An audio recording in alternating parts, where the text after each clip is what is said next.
मिनश्शैतानिर्रजीम बिस्मिल्लाहिर्रहमानिर्रहीम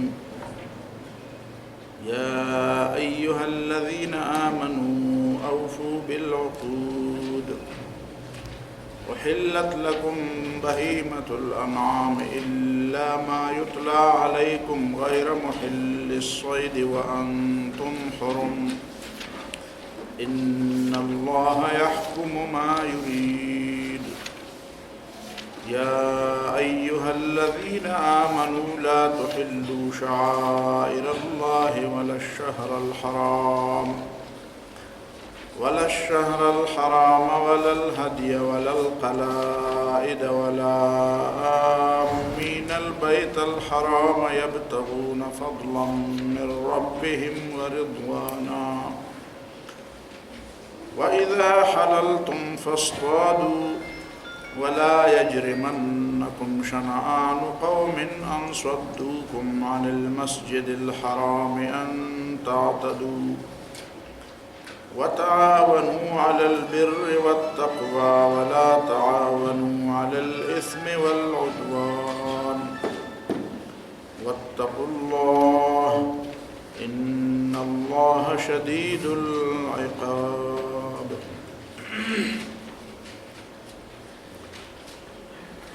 दा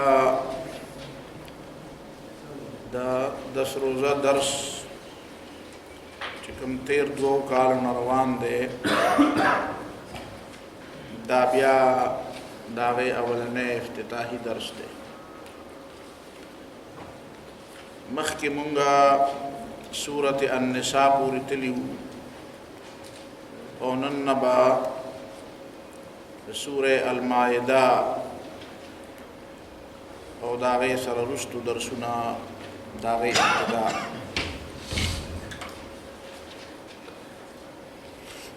संचिता सुता इलम दे जदे दर्सुनों की मुंगा द कुरान मजीद द हिकायत पर हवाला बांधे चिकम मुश्किल बहसुना दी दागे तज़किरा को और दागे वजाहत को।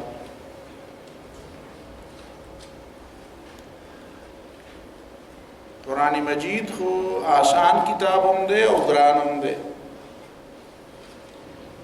द ज़िक्र और द नसीहत द पारा को आसान दे को बाज़ मसाइल और बाज़ ख़बरें पकिदा से ग्रानी दी चाहे बाने तमाम उलमा न पुई बल्कि पा अहल इल्म के जवर अहल इल्म पाई पुई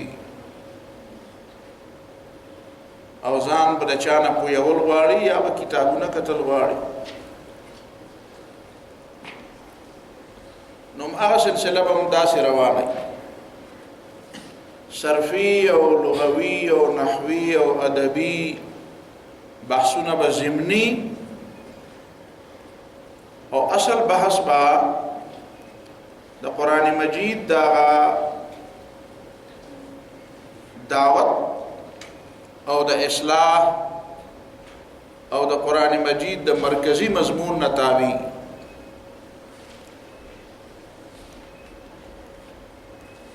सूरत अल-माइदा नमख की सूरत अन्निसा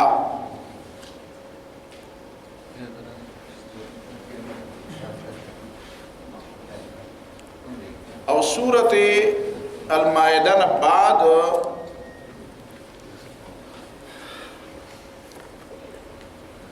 बिया सूरह अल-अनआम मख की सूरत की तासु चिकम मज़ामीन लुस्त दी आगे की द सूरत अन्निसा पर इब्तिदा की कुरान मजीद से खबरें करें द मीरास द तक़सीम पर हवाला वेली उची तिल्का हुदूदुल्लाह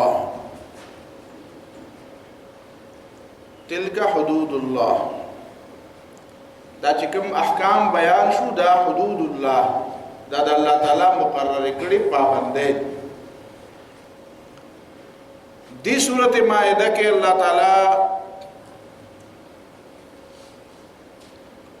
द खपल हुक्म द د نه منلو په نتیجه کې چې کومه خبره کوي د هغې په وضاحت سره بیان صرف دې سورة مائده کې شوی چې ومن لم يحكم بما انزل الله فاولئك هم الكافرون. څوک چې د الله تعالی په نازل شوي کتاب باندې او په نازل شوي نظام باندې فیصله نه کوي نو همدغه کافران. فاولئك هم الظالمون فاولئك هم الفاسقون.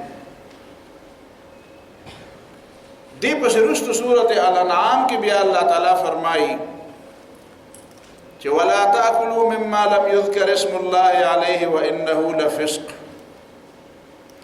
وَإِنَّ الشَّيَاطِينَ لَيُوحُونَ إِلَىٰ أَوْلِيَائِهِمْ لِيُجَادِلُوكُمْ وَإِنْ أَطَعْتُمُوهُمْ إِنَّكُمْ لَمُشْرِكُونَ.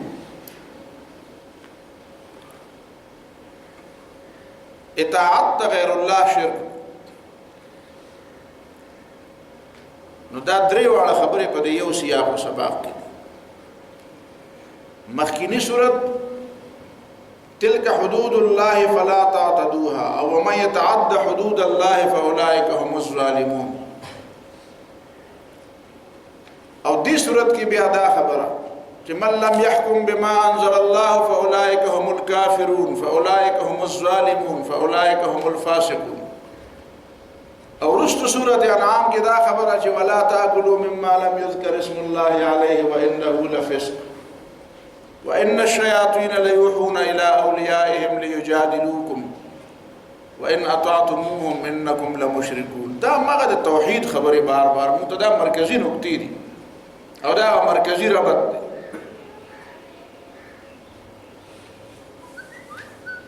دې سره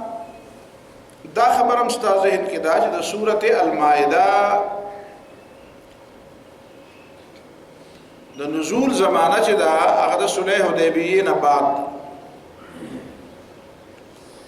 شپږم هجره آخر یا د اوم هجره اول چې کله رسول الله صلی الله علیه وسلم او د ملګری صحابه کرام د عمرې نه منی کړی شو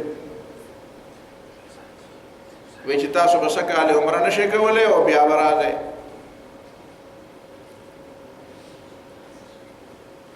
نو د هغې په باره کې قرآن مجید دوه قسمه هدایات په دې صورت کې مزید ورکوي. اول دا چې د عمرې او د حج آداب بیانوي او دویم دا چې د ضد په بنیاد باندې او د رد عمل په بنیاد باندې چې کومه فلسفه جوړیږي د هغې تردید کوي.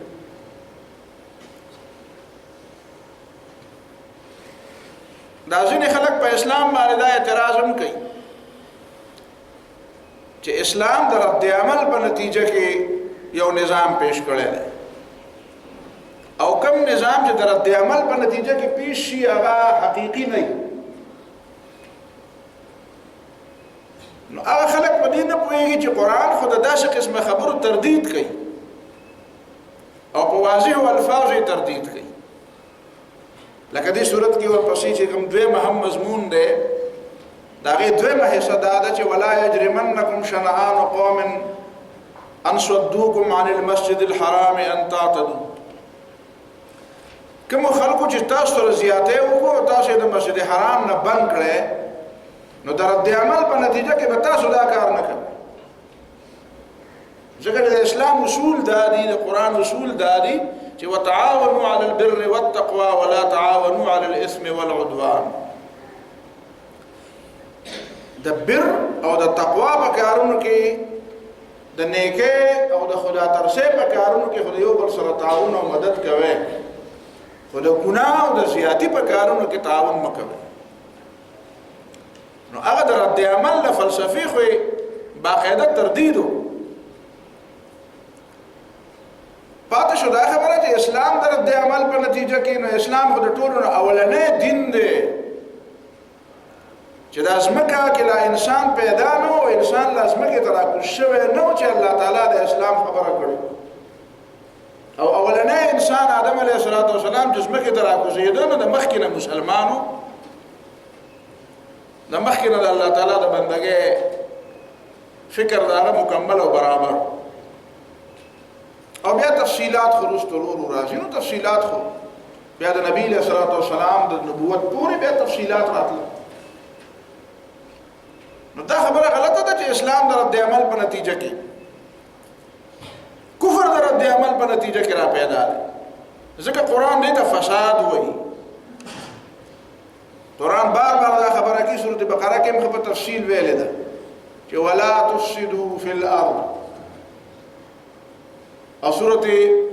اعراف کې هډر په تفصیل ولا تفسدوا فی الارض بعد اصلاحها. اجتماعیت تم خطاب کوي چې فساد فی الارض مکوئ، او فرد تم وی لکه فرعون ته خلقو دا وی، او قرآن مرتدا واحسن كما احسن الله اليك ولا تبغي الفساد في الارض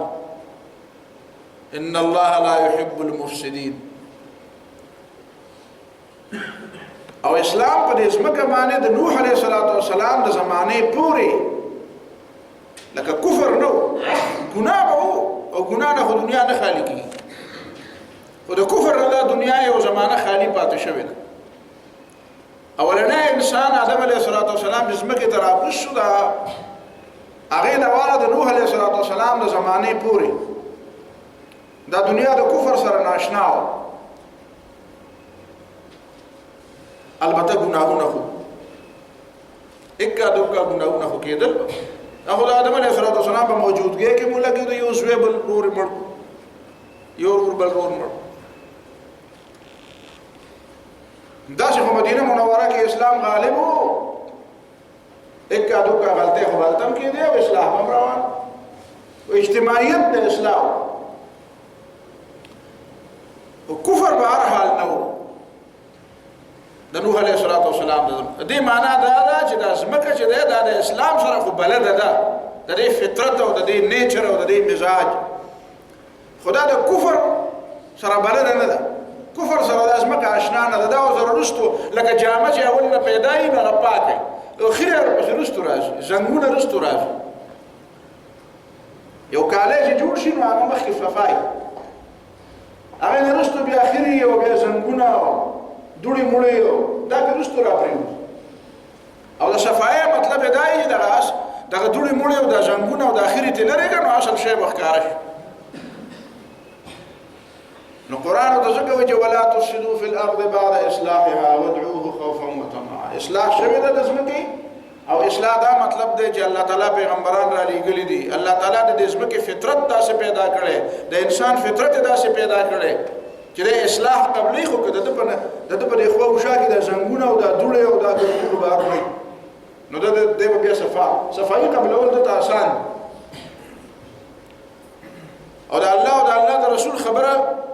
پیژندل او په هغې باندې پوهېدل او هغه منل دته آسان دي. خو که دا ګندونه مندونه او دا ګرد و غبار او دا دوړې او دا زنګونه نه وي. او د اقامت دین یو بنیادی مقصد هم دغه دی چې دا ګندونه او دا زنګونه ختم شي.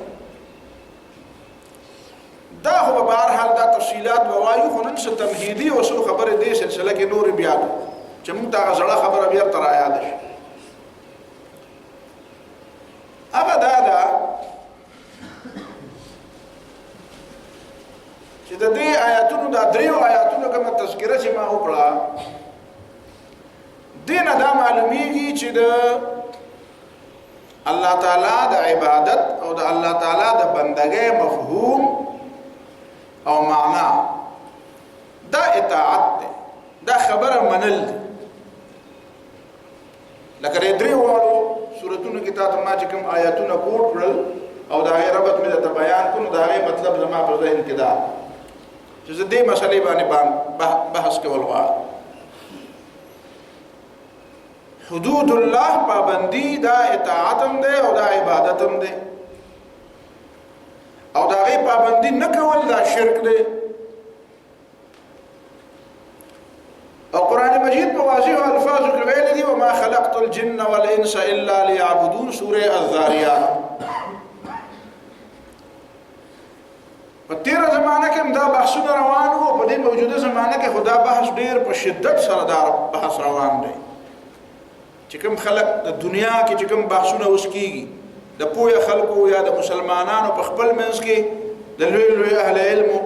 یا د مسلمانانو اهل علمو د غیر مسلمو سکالرانو دانشورانو سره چې کوم لوی بحثونه کېږي په هغې د ټولو نه بنیادي بحث دا دی نن چې د اسلام اصل تعبیر څه دی د اسلام اصل تعبیر څه دی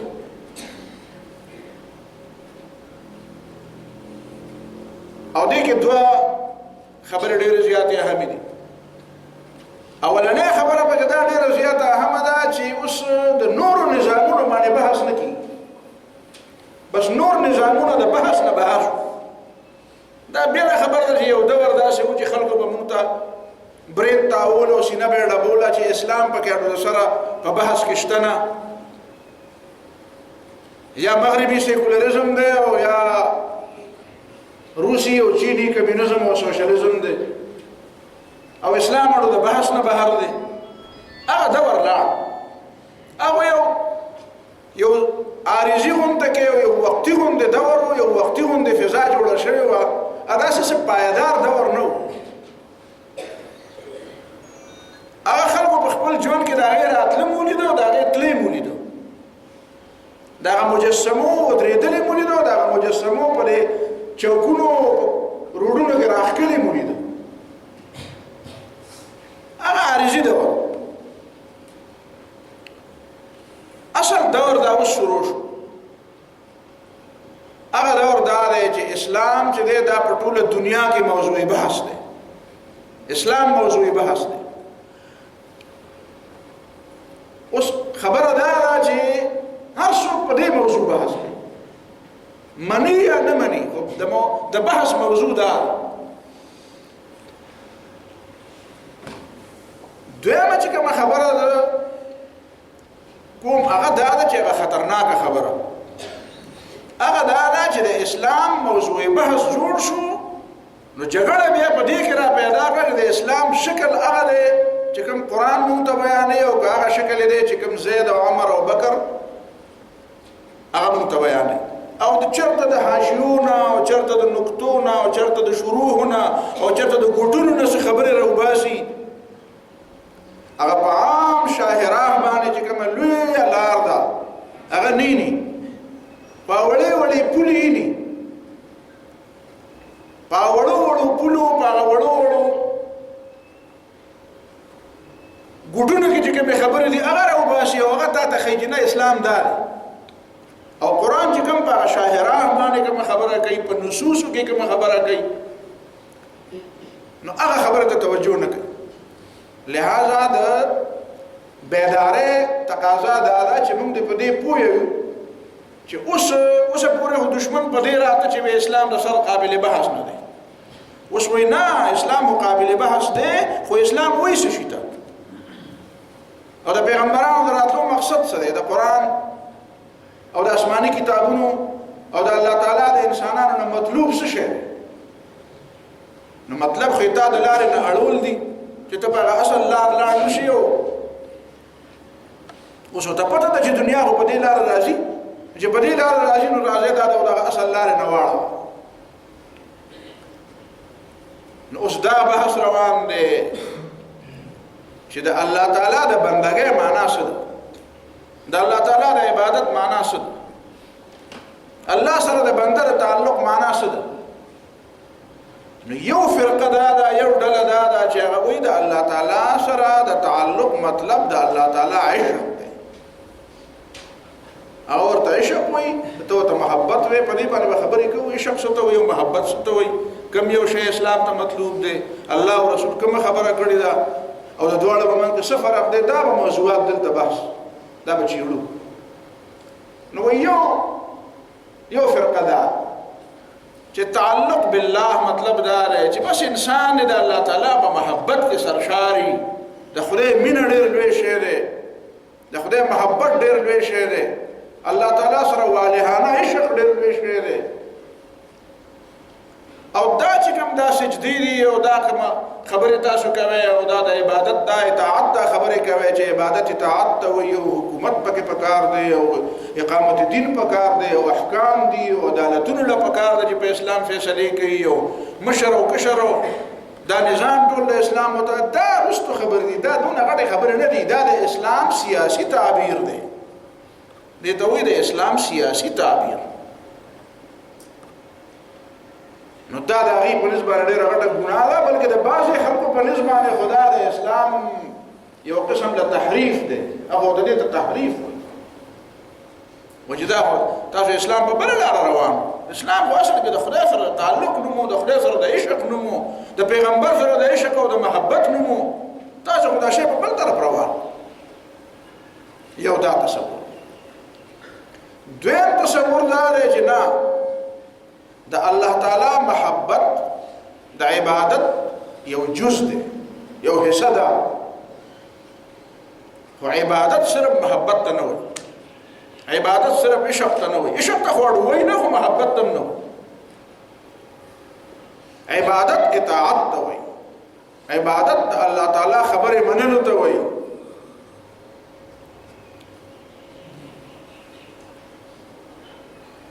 اوس دا ده چې د دې دوو فکرونو په منځ کې جنګ دی.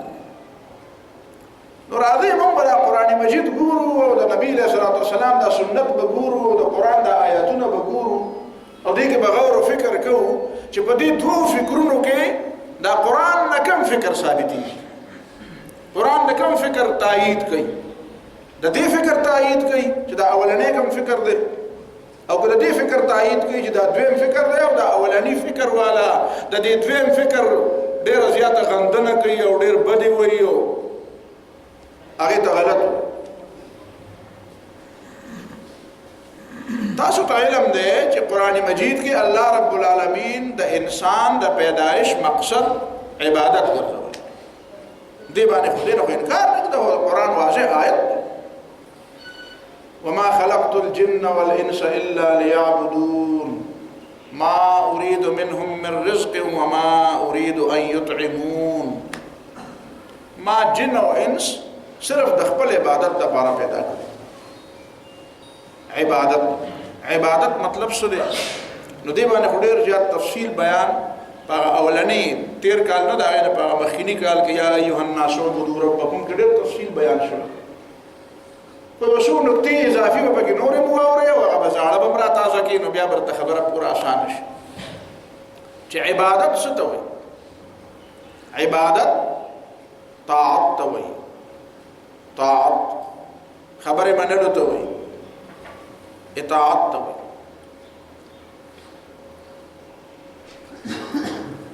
لسان العرب حواله به مخکې پیش کړې وه، اوس بیا د لسان العرب نه علاوه نور هم بې شمېره کتابونه کېدی شي. ولسان العرب مشهور کتاب چې العبادة الطاعة، او قرآن مجید په خپله وایي چې عبادت خبرې منلو ته وایي. انؤمن لبشرین مثلنا وقومهما لنا عابدون. فرعون چې ویلو چې د خپل ځان غوندې د دوو انسانانو خبره ومنو، په دې اعتماد وکړو. وقومهما لنا عابدون، او د دې موسی علیه السلام او هارون علیه السلام د دواړو قوم خو زمونږ عبادت کوي، یعنې زمونږ خبره مني. او قرآن مجید په نورو ځایونو کې دا خبره کوي. سورة یاسین کې وایي چې الم اعهد الیکم یا بنی آدم الا تعبدوا الشیطان. نو د شیطان عبادت، د شیطان اطاعت. ابراهیم علیه السلام خپل پلار ته وایي یا ابت لا تعبد الشیطان، بابا د شیطان عبادت مه کوه، ځکه چې ان الشیطان کان للرحمن عصیا. نو عبادت اطاعت. دویمه خبره ذهن کې دا بیا د سورۃ بقره ته لاړ، ذهنن طور بیا ته لاړ شو چې الله تعالی اولنې انسان پیدا کړو، نو هغه حضرت آدم علیه السلام پیدا کړ، او هغه آدم علیه السلام په عنوان د خلیفہ پیدا کړ، بلکې هلته لفظ د پیدا کولو هم نه و. کوم خلک چې وایي که نه د اولنۍ ډله و چې وایي چې د انسان لوی کمال دا دی چې دی د الله تعالی عشق حاصل کړي او د الله تعالی په محبت کې بس دیوانه شي. نو هغه خلک هلته یو بل لفظ هم وایي، هغه وایي دا تاسو چې د خلیفه ټکی وایې، نو د خلافت نه مطلب دا نه دی چې دا د الله تعالی خلیفه دی. د د خلافت نه مطلب دا دی دا یو بل خلیفہ دی نو مخکې به بل څوک اوس د هغې په ځای انسان پیدا شو خو هغه خلک دا خبره یېروي چې هلته الله تعالی خالق فی الارض خلیفه نه دی ویلي بلکې جاعل فی الارض خلیفه ویلي خلق که د خلق په معنا باندې دا لفظ او دلته خلقه لفظ وی نو بیا د ملایکو ته تذکرې د دواړو خبرې مناسبت نه پیدا کړي د کوم خلق چې لږونه په قرآن کې لږ غور کول غواړي او سوچ کوي نه په دې نتیجه په دې خبره پوهېږي زه څه ویل غواړم چې که مقصد صرف دا وی چې الله تعالی ملایکو ته دا خبره کوي چې زه یو قوم او څه خلق دي په دې ځمکه کې مې پیدا کړي هلرې کوم او د هغې په ځای نور خلق پیدا کوم نو نه به فرشتو ویلي چې اتجعل فيها من يفسد فيها او نه به دا ویلي چې ونحن نسبح بحمدك ونقدس لك او نه به بیا د فرشتو آدم علیه السلام ته د سجدې حکم دي ته شوی وي دا ټولې خبرې به بیا نه وي خو دې د جاعلون معنا صرف خالقون کوي نو دې په دې نه پوهېږي چې الله تعالی د خالقون په ځای د جاعلون ولې وي جعل خو معنا دا زه تقرر کوم تقرر معنا دا زه دله یو عهده یو منصب ورکوم نو د جعل د لفظ نه دا پته ولګي اني جاعل فی الارض خلیفه د جاعلون نه دا معلومیږي خلیفه نه مطلب د الله تعالی خلیفه دی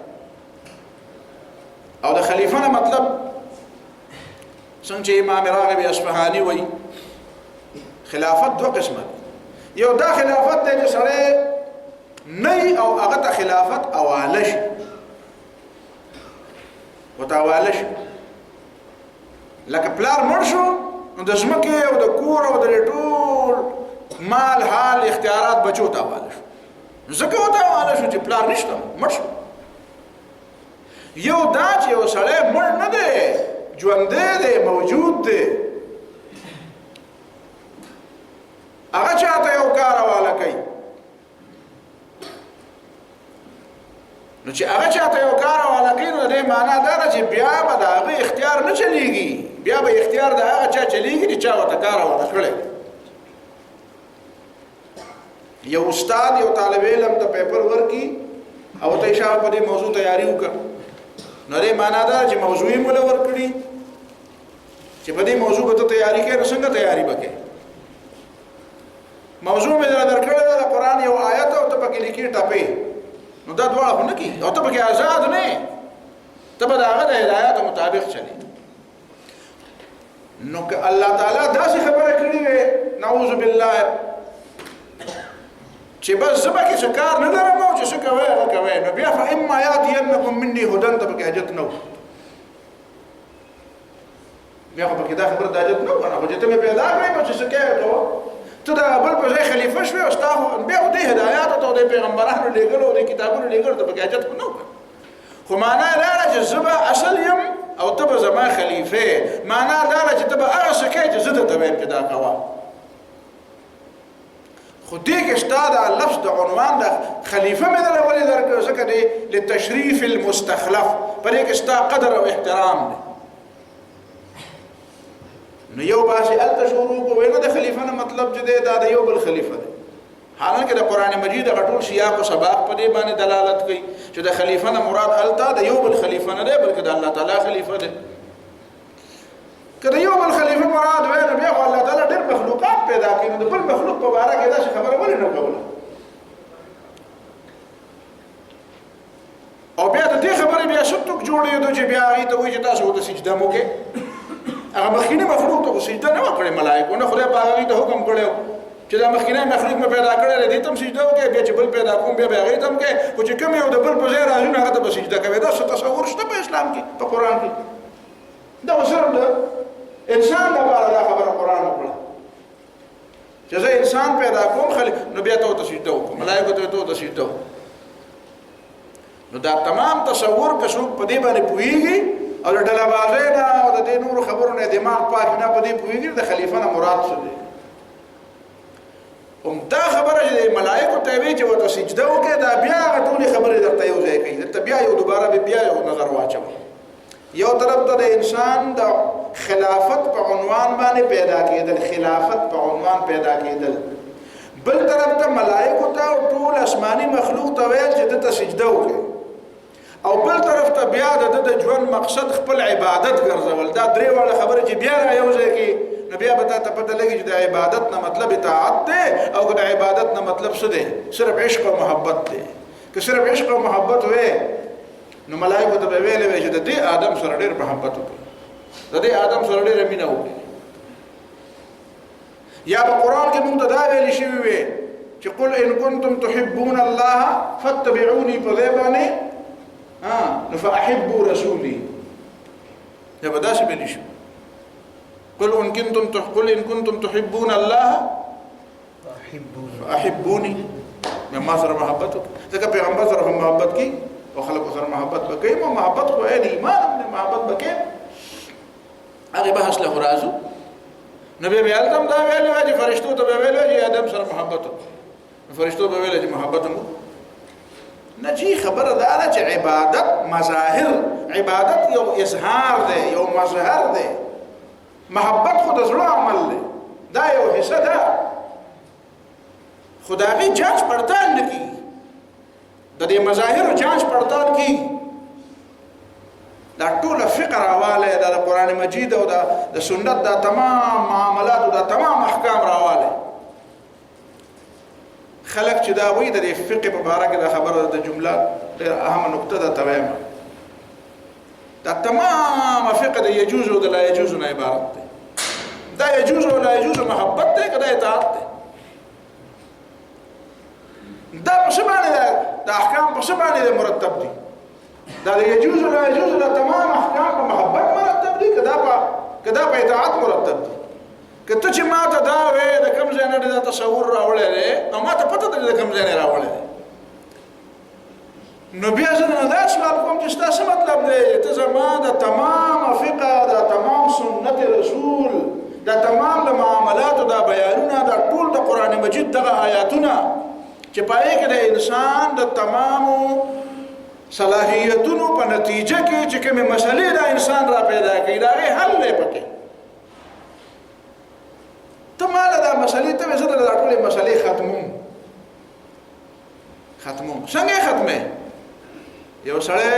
یو پلار د بچی نه، یو بچی د پلار نه لس مطالبه وکړي کنه، او پلار ته وایي دا لس واړه مطالبه د ختموم، دا د بالکل ټولې منه. او هغه وایي څنګه ختمه به پرې مړې نه زور کوم چې د خبرې نه وځي.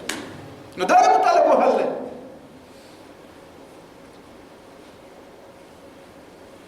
الله تعالی چې د انسان پیدا کړی دی، په دې کې عقل، په دې کې فهم، په دې کې معاشرت، په دې کې شهوت، په دې کې غضب، په دې کې د انتقام جذبه، په دې کې د بچو محبت، په دې کې د چا سره نفرت، په دې کې د چا د مقابلې تصور، د چا په مخ کې د ودرېدو تصور، د چا د اطاعت تصور، دا تمام تصورات چې را جمع کړي او د دې نه انسان جوړ کو. نو الله تعالی دا ونوي چې انسان استا نجات په دې کې دی چې هر سره الله تورک او تخته چې تغرته او غارته او داسې نسخې د تخیمه چې نه به د پکې غضبي، نه به شهوتي، نه به محبتي، نه به نفرتي، نه به څه مطالبهي. نه د دې محبت، د دې غضب، د دې شهوت، د دې معاشرت، د چا د محبت او د چا د نفرت، د ګټلو د لګولو، د تمامو سيزونو چې کومه مسلې د انسان را پیدا کوي او را پیدا کیږي د انسان د صلاحیتونو نه انفرادي او اجتماعي، دا قرآن او دا سنت د نبی صلی الله علیه وسلم ټول دغه مسلو حل دی. دا یو ته حل پیش کړی دی چې کومه مسله د انسان را پیدا کیږي ورته د دې حل دی، چې کومه مسله د انسان په ژوند کې را پیدا کیږي د دې مسلې حل دی. او ته ماته وایې چې محبت عشق څه مطلب دی؟ لیونه بد په یو لار زه لیونه ځه ګرځه، نه د ځانه خبر، نه د جهانه خبر،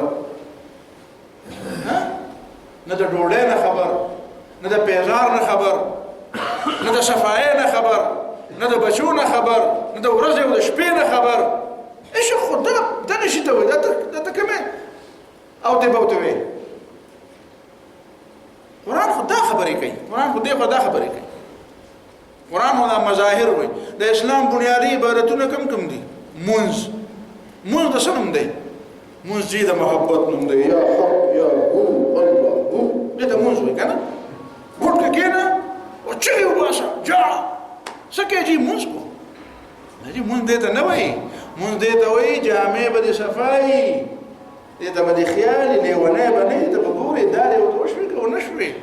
وختونه به پیژنې سار او مازیګر به پیژنې بان باوري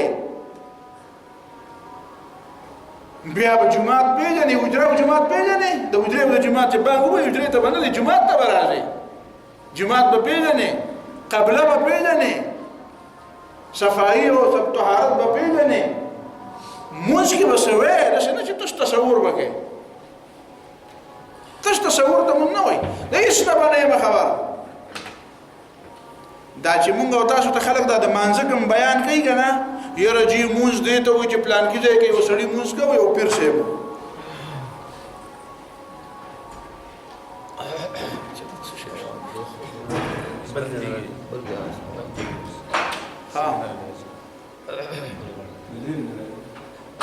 نو وی مونږ کوو نو سی چل شروع شو وی په جماعت کې اور لګید په جماعت وی دیو په یو ګټ کې وی اخره جماعت او اور او چغه او چغاره او څوک اور ملګي او چرته څوک سوځي او څوک سکی او دې پیغام نه خبر نه دی الته په جماعت په ګټ کې موږ کوي وی چې موږ دې ته وی نو ما دا موږ خو دا یو سړی کړو بل چا خو ما په خیال دا نه مخکې نه دی کړی ورسته نه دی او کته ما ته ویل صحابه کړه پیغمبر علیه الصلاه والسلام کړه ما رسول الله صلی الله علیه وسلم صحیح حدیث دی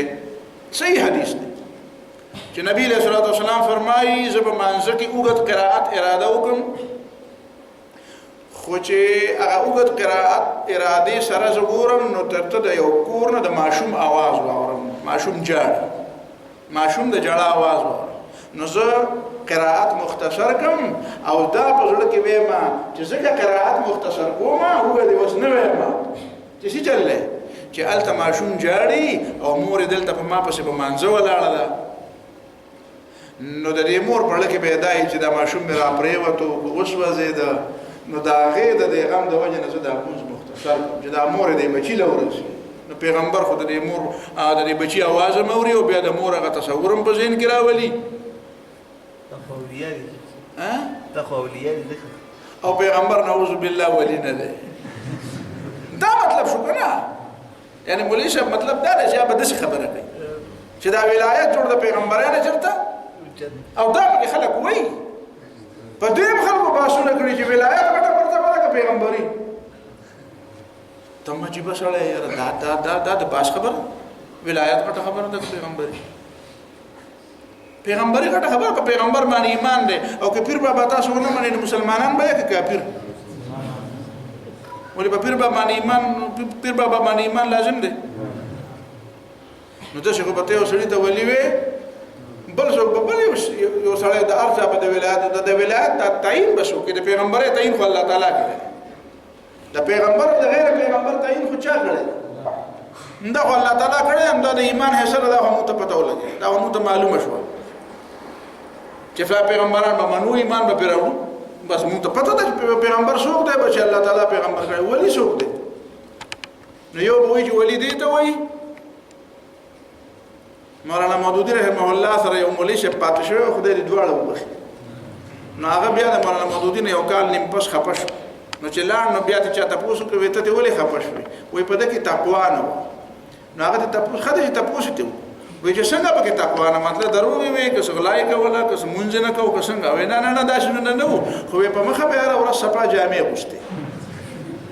نو دا دې مطلب دا چې دا ولی نه ځکه په دې کې تقوا نه نو ما چې کزه په دغه وخت کې وینم ما به مولوی صاحب ته ویل چې ته هر ورځ په ډیران غړی دغه تقوا خو بیا دې ته وي سپینو جامو ته نه وي او پاکو ته نه وي نو خیرونو ته به وي ښاو ته به وي کنه نو مطلب دا دی چې بیا هر ورځ د کور راوځي نو اول په ډیران یو 15 لرغړه نو ته بغاټ ویلي دې ته به ولایت وي نو د ولی په د ولی د تعریف په بیا را تشوک کوي دا وضاحت بیا را تشوک کوي ډیفینیشن بسوک بهر حال زماره خبره مطلب دا او ما دا تویل واړه چې منځ نو منځ مظاهر ته یا جی فقيه ته چې وای چې منځ به ما فقيه ته تسوي چې سجده سهو د باندې لازم شو الکت واجب دی پرې خو دو یا د په فرض کې تاخير وکړو سبا لازم شي چې د سبب لازم شي. نو دا فقه ټول د دین تابعګرا تابعګي چې لکه مونږ ته وای او د څه وای فرایض څه دي شرایط څه دي ارکان څه دي واجبات څه دي مستحبات څه دي او خشوع په دې صلاتهم کېدا او صلات هسدا صلات نه ده. قد افلح المؤمنون الذين هم في صلاتهم خاشعون. نو خشوع محبت توجه دا ولا شرط خدا خو عین صلات نه ده، دا خو د صلات روح ده، خدا خو عین صلات نه ده. کني دا فقه خو بیا به دا نور خلک چې کله وایي کنه دا چې کوم نور خلک هغه د پویوم رورو نور خلک هغه وایي دا فقه شین ته واچي. نو فقه خو به د شین ته واچي، نو حدیث هم شین ته واچي. فقه خو د حدیث ته وایي دا ته چا وایي فقه یوازې کنز او هدایت وایي او بخاری ته نه وایي. زما په نسبت بخاری د فقه کتاب دی، زبا ته دلیل ثابت کوم چې بخاری د فقه کتاب دی. نو بخاری هم شین ته واچي. نو دا احکام او دا مسائل خو په بخاری کې هم دي، په مسلم کې او په ترمذی کې هم دي. نو دا هم شین ته واچي، دا په قران کې هم دي. نو ته کوم اسلام خبره کوي؟ دا موږ مظاهر دي، مظاهر عبادت دي، سجده کول دي. او تاسو ته پوښتنه پدې کې زمونږ د پاره یو ډېر لوی خیر هم دی. سوچ مې پکې او غور مې کو پرې مونږ باندې کدا مون صرف خشوع وي، صرف خشوع وي او بغیر د خشوع د اموز بالکل باطل وي. نو مونږ ته په خپل پته د زمونږ منځونو کې څومره خشوع وي. نو بیا به زمونږ منځونه هم کولای او لیونی به ګرځېدی چې مونږ نه ونه ټول به منځونه کولای سلام هم ګرځولی او شیخ ونه شو چې ونه شو نو بیا سلام بیا نیت تړه نو بیا نیت تړه نو لیونی به وي. اوس الله تعالی وی چې ګوره سله سجده خو دې ولګوله کنه عبادت دغه ظاهر دی نه. الله اکبر دی وی جامې دې پاکې دي، مونځ ټیک دی، وخت ټیک دی، قبله ته دې مخ دی، جامې دې پاکې دي او داس دې کړی دی. الله اکبر دی وی رکوع دې وکړه، سجده دې وکړه، تحیات لله دې. اذا قلت هذا او فعلت هذا فقد تمت صلاتك. دا فعلت هذا پکې ولې وی په دې ودغه صاحب نه چې اذا قلت هذا قول خلی وینا ته وي چې التحيات لله والصلوات دي وي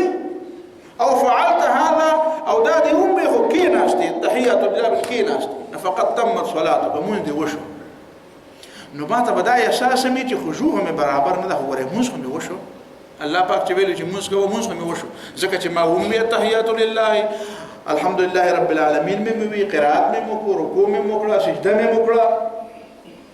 نماز میں وشو فقط تمت صلاتک. نو دا ولی راتوی دا ذکر راتوی چې عبادت اطاعت توي که عبادت محبت تا او عشق ته ویل کېده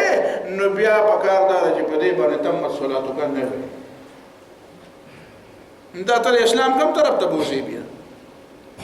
روزي لراځه، حج لراځه، زکات لراځه، جهاد لراځه. دا کوم تفصیل به تاسو هم ته په خپل په سوچ کاوه چې آیا روزه د روزي یقینا چې روح تقوا ده، خشوع ده، محبت ده، دا ټول خبرې پکې دي. خو روزه خو څه ته وایي؟ روزه خو امساک ته وایي. امساک د مفطرات او ثلاثه دې ته څه وایي؟ د درې او هغه سيزونو چې روزي ماته دې نه ځان بچ. زکات څه ته وایي؟ خشوع مې وکړو خو زمینه که مرغۍ مې شمارلې خو چې روپۍ مې له جیبه راواغستې او غریب له مې ورکړې زکات مې وشو. خدای دې چې په هغه وخت اجازه ته ګوره او په اسمان کې مرغۍ شي خو څه چل مې وکړو خو بس د زکات مال پیسې مې راواغستې او غریب له مې ورکړې بس زکات وشو کنه. که ته ما ته په هغه وخت وایې چې په هغه وخت ستا د زړه کیفیت څنګه خشوع خضوع دې برابر وکړ نه وه. طواف څه دی؟ طواف د بیت الله طواف د بیت الله طواف کوا نو ګرځم پکې تسبیحات هم پکې وایا. حج دی کله پکې د بیت الله نه طواف کوي کله په ځل د عرفات په میدان کې به پروتي. دا اطاعت دی، دا اطاعت دی. وینا دا خو لکه د پتنګ په شان دي د کعبې نه تاویدل دي. ما چې د لوی اختر په ورځ د پتنګ نه د 500 پتنګانو په شان دي 500 پیرې د کعبې نه تاو شي او عرفات ته لاړ نشي نو حج دی وشو. نیمګړې خبره مې ده، پوره خبره مې ده. دا د الله تعالی اطاعت او د الله تعالی امر چې د توحید د کعبې نه تابعېږي نو تابعېدل عبادت دی. او چې ته دا کعبه په ځای پرې د هیڅوک دی ولې نه ځي هیڅوک حج نه کوي بول خوشي به پرته او ته ځکه د په شر میدان کې په عرفات کې د زمین حرم نم بهر دی هلته کېنه د ماسپښین ناموز په خپل وخت د مازدیګر هغه مخکې او د ماښام او ماسوتنو کې دا منځونه هم مخکې او سرستو پته ولګېده چې اصل اطاعت دی عبادت اطاعت دی عبادت څه ته وایي اطاعت ته ها دا منم چې محبت د هغې حصه ده محبت د هغې حصه دې نه انکار به نه کوې ته به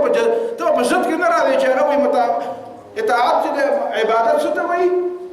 محبت ته وایي او ته به محبت ته وایي داسې به نه وایي دا د زړه ضدي خبره نه ده وایي نه محبت یې حصه ده محبت د هغې حصه ده ډېره اهمه حصه ده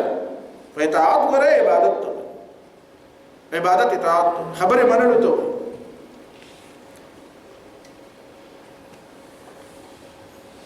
قرآن مجید کې ګوره موږ ته نورې خبرې هم ویلي انابت ویلې دی الله یجتبی الیه من یشاء ویهدی الیه من ینیب انابت د هدایت لپاره انابت معنا د زړه مینه توجه دا اهم شی دا چې چاته دا چې نه عبادت دا چې نه هدایت نه ملوي خشوع ډېر اهم شی قد افلح المؤمنون الذين هم في صلاتهم خاشعون تقوا ډېر اهم شی دی وإياي فاتقون تضرع ډېر اهم شی دی تضرع او تواضع ډېر اهم شی دی قرآن د دې تذکرہ کړی دی احادیث کې دې تذکرہ راغلی دی اخبات راغلی دی اخبات واخبتوا الى ربهم سورۃ هود کې غالبا راځي اخبات جزان بالکل خاشع او کمزور او متوجه تبتل راغلی وتبتل الیه تبتیلا سورۃ مزمل کې راغلی وعنوان الله تعالی د عبادت ورکړي یا ایها الناس اعبدوا وما خلقت الجن والانس الا ليعبدون عنوان نه د انابت ورکړي دی عنوان نه د تقوا ورکړي دی تقوا ذکر کړي دی ډیر اهمه ده عنوان چې ټول دنیا ته عبادت چې ټول انسانانو د پیدایش تذکرہ کړي ده یا ټول دنیا ته بیا دوباره د خپل بندګۍ نو هغه په عنوان د عبادت کړي دا نور خبره ټول د هغه حصہ ده عنوان به عبادتي او عبادت بس ته وایي تعبد عبادت تعبد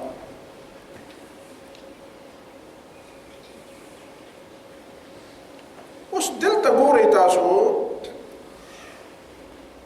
چې بعضې حضراتو دا مخکینی خبره کړې ده چې دا عشق دی او دا محبت دی نو تا ته ما وی چې د عشق او د محبت اول خو په دې الفاظو غور پکار چې اصل شی عشق دی که اصل شی محبت دی محبت څه ته وایي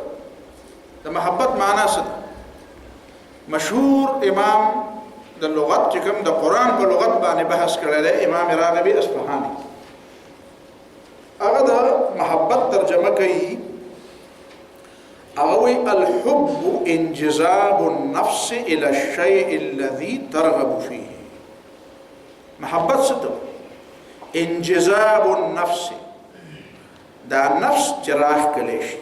دا نفس ته ورمتوجه شي هغه یې راښکي د دې نفس کې چې د دې مقناطیسي قوت نوم دی چې دا نفس ورته بالکل ورځي وبس چېرته ورځي الى الشيء الذي هغه شي له ورځي ترغب فيه چې د ده پکې رغبتي دی غواړي محبت دې ته وایي چې یو شی دی چې تا ته پته ده چې په دې شي کې زما فایده ده په دې شي کې ما ته څه کمال معلوم دی په دې شي کې ما ته څه فایده معلومه ده په دې خبره کې زما څه فایده ده نو هغه د فایدې په وجه باندې چې د هغه شي سره ستا تعلق جوړ شي او ستا د زړه هغه طرف ته ورمایله شي نو دې ته څه وایي انجذاب النفس الى الشيء الذي ترغب فيه نو دې ته محبت وایي او عشق څه ته وایي عشق وایي غایة الحب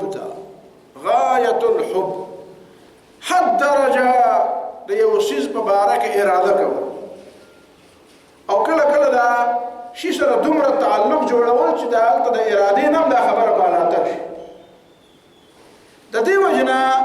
علماء په دې خبره باندې بحث کړی دی چې په قران مجید کې الله تعالی د عشق د لفظ ولې نه دی ویل ټول مرته محبت لفظ ویل دی ولې الله تعالی د عشق د لفظ ویل نشو چې داسې رام دی دربار کړی دی د لفظ یو ظلم دې طرف ته توجه نه ده کړې یو ظلم په قران مجید کې نه د الله تعالی په باره کې نه د پیغمبر په باره کې نه د قران په باره کې نه د کعبه په باره کې نه د جنت په باره کې یو ظلم په یو سیاق او سباق کې الله تعالی د عشق د لفظ نه استعمال کړی ټول الفاظ د محبت استعمال کړي نو دا ولي نو دا دوه علما درته ما ویلي دي د دوه علماو د عبارتونه له وره نظر بیا پویو یو شاه اسماعیل شهید رحمه الله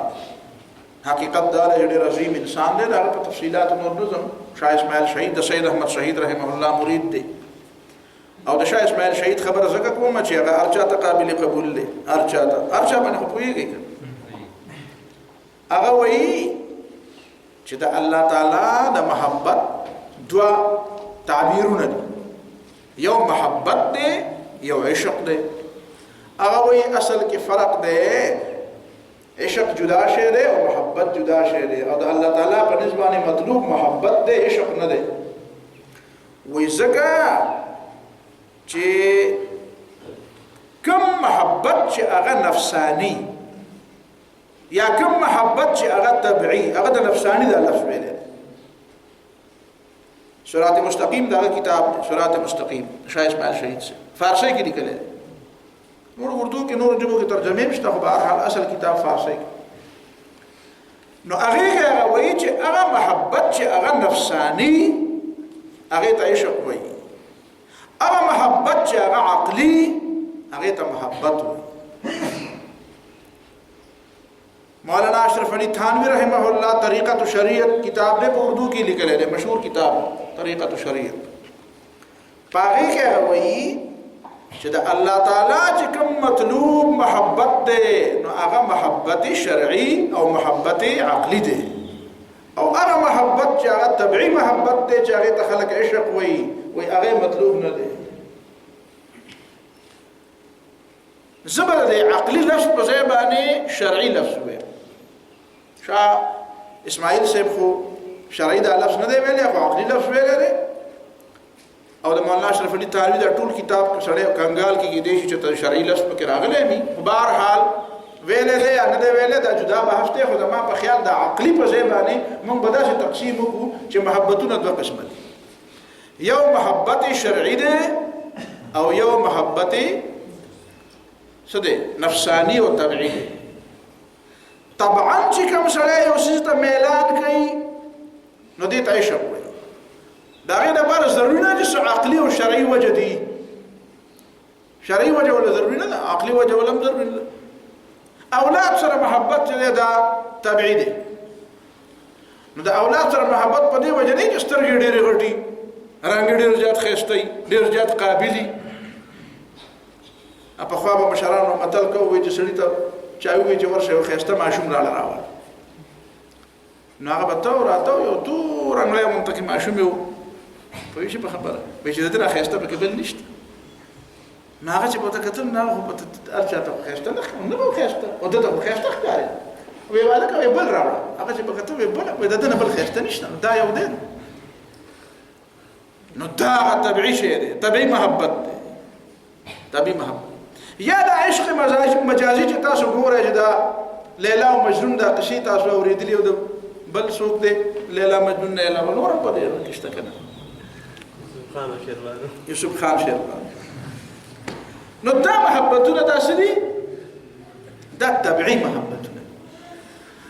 طبيعي محبت د عقل تمام تقاضي بالایتاب کی دي اسلام د خپل منونکو نه د لیونتوب مطالبه نه کوي اسلام د خپل منونکو نه د لیونتوب مطالبه نه کوي دا د لیونتوب انسان خو باندې عیسایانو له ولې نو تا ولې په ما دې رښتیا کې تاسو ته پته ده چې دا چې کوم هولي وار چې ورته وایي کنه په تاریخ کې مقدس جنگونه صلیبي جنگونه چې ورته وایي صلیبي جنگونه د صلاح الدین ایوبی رحمت الله علیه د زمانې نه لږ مخکې چې شروع شوي دي او تر اوسه پورې د هغې انګازې روانې دي صلیبي جنګونه. دې صلیبي جنګونو په باره کې چې د هغې نه بعد چې بیا کومو غیر مسلمو خلکو خاص کر عیسایانو چې کوم لیکل کړي دي، مغربیانو یورپیانو چې کوم لیکل کړي دي په اسلام باندې، نه د مسلمان کوم تصویر پیش کوي او مسلمان دغه ته وایي چې دا سترګې رایستلي، دا یختې را ببر کړي، دا تورې په لاس کې نیولي، یې اتصاسي، نه د عقل خبره مني، نه په چا راټینګي، نه د چا پروا ساتي، خو بس ته ورته هوی او روانې چې مخې له څوک ورغله او سر ته کټ کوي، وایي دا مسلمانان دې ته وایي. هسې یارولي خو هم ورېدي خبره باندې پوه شو، یارېدلي او په وروني کې هم یارولي دي، دا یو خبره خو ده. خو دا تصویر ډېر غلط پیش کړی دی او د دې غلط تصویر په نتیجه کې بیا هغوی د رسول الله صلی الله علیه وسلم هغه حاکم پیش کوي او نن تا ته ټیرریسټ او دهشتګرد هم وایي. دا خو هغه یو تسلسل دی که نه، هغه یو تسلسل دی. نو دا خبره چې ته وایې چې یاره بس اسلام یو داسې شی دی چې د سړي نه بلکل لیونی جوړوي چې د سره د دنیا نه یو نه د جیاني، دا کوم تعبیر دی؟ د ټولو نه زیات هوښیار، د ټولو نه زیات عاقل، د ټولو نه زیات د بصیرت خاوندان هغه پیغمبران د پیغمبرانو نه مخکې هم د ډېر لوی بصیرت خاونداني او د پیغمبرانو نه بعد هم ډېر لوی د بصیرت خاونداني. هغه ابن نارمل نه چې ته ورته ابن نارمل وایې، نو د باندې چې بیا زموږ د مسلمانان هم کله کله وایي و ابن نارمل، نو چې زه بیا اعتراض وکړي چې لکه ابن نارمل وایي نه نه دا ډېر ذهین هم دغه ابن نارمل، دا خو ته کنزل کوې خو بیا ورله توجیه کوي. توجیه دا غلطه خبره، پیغمبر ابن نارمل نه.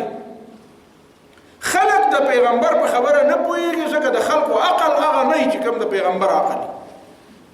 پیغمبر که څومره مقام د عقل او د پوهې او د تدبر او د غور او د بصیرت او د هوښیارتوب، نو خلق هغه نو بیا ورته په ځای د دې چې د هغه په خبره د هغه توجیه نه کوم په دې پوهې ته وایي خلک ورته لیونی وایي، نو بس خو ټیک ده که نه پیغمبر ډېر زیات پوهېږي او خلک نه پوهېږي، نو بیا خلک ګرم نه دي چې ورته لیونی وایي. وایم نه،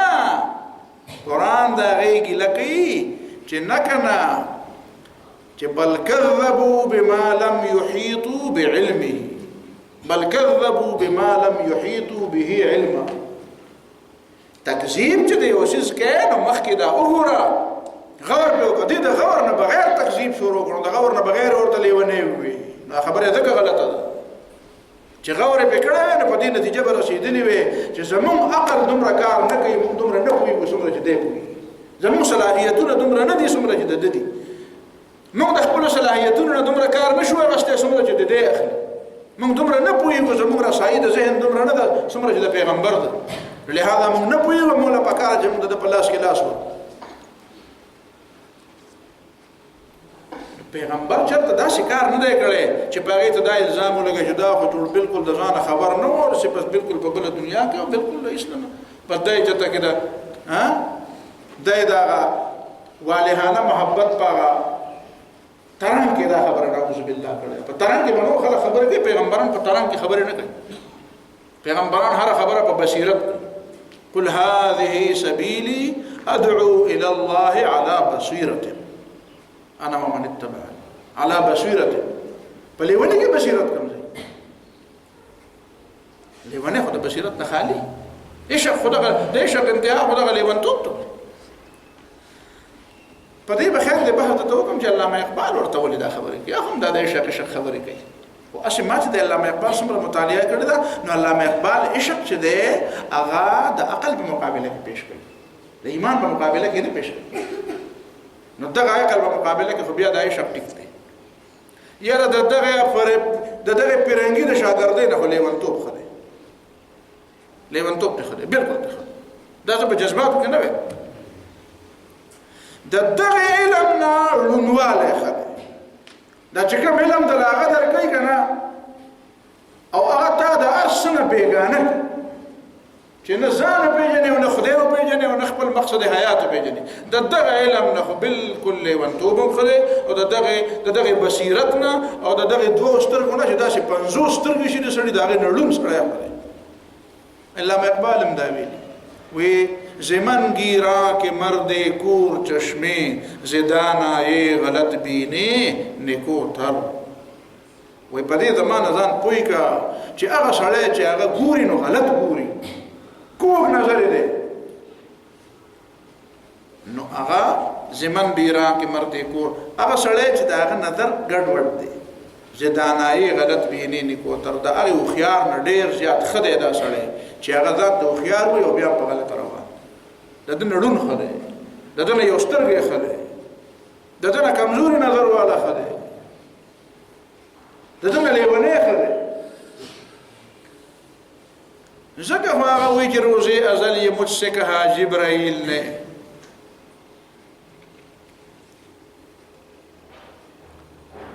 اور پسې سوي جو عقل کا غلام هو دل نک اخو دا عقل په مقابله کې عقل او عشق عقل اقبل کې شعر کې دا ویل کنا حضرت ابراهيم عليه السلام څنګه ویل بے خطر آتش نمرود میں عشق اور عقل ہے محو تماشائی لبے بام ابھی عشق دا عقل میں مقابلہ کی پیش گئی عشق دا عقل میں مقابلہ کی ٹکتے ہیں مطلب دا ہے عشق منوان لور کے خبر دا عقل مقابلے کے عقل نہ دا عقل میں مقابلہ کے اللہ تعالیٰ توحید خبر کی اللہ تعالیٰ دا محبت پر عنوان ولا عشق ورکو بس هغه ورکو ولا خواوشا عنوانات دغه ونه بس وفکر غلط نو فکر ټیک دغه چې عشق د عقل په مقابله کې پیش دا بنیادی خبره د ذهن کې نه ولواړ اوس راځي تاسو چې قران د اطاعت او د محبت خبره څنګه کی دوه مثالونه راته دوه مثال محبت د اطاعت حصہ ده خو څنګه حصہ ده دې سورۃ بقره کې دی ویلي چې يحبونهم كحب الله دي آيات نمبر کی حافظ قرآن سوق دي ومن الناس من يتخذ من دون الله اندادا يحبونهم كحب الله والذين آمنوا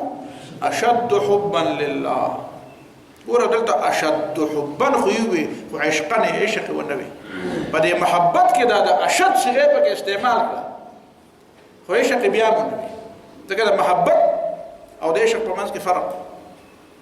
او دلته قران مجید د الله تعالی د محبت تذکرہ څنګه کوي یعنی الله تعالی د انسانانو نه محبت غواړي که الله تعالی د انسانانو نه عشق غواړي محبت غواړي تا ته مالي عشق چې دی هغه طبيعي امر دی نو الله تعالی خو موږ په سترګو لیدل نه دی کړی چې دا حسن او جمال په وجه باندې موږ لیونی شو موږ ته الله تعالی دا نه دی ویلي اخو موسی علیه السلام یې چې ما تزان وخا ویلن تران نو هغه محبت چې هغه طبيعي هغه حسي رؤيت غواړي هغه طبيعي تعلق غواړي نو د خدای پاک سره خو زمونږ نه د حسي رؤيت تعلق شته چې موږ په سترګو وینو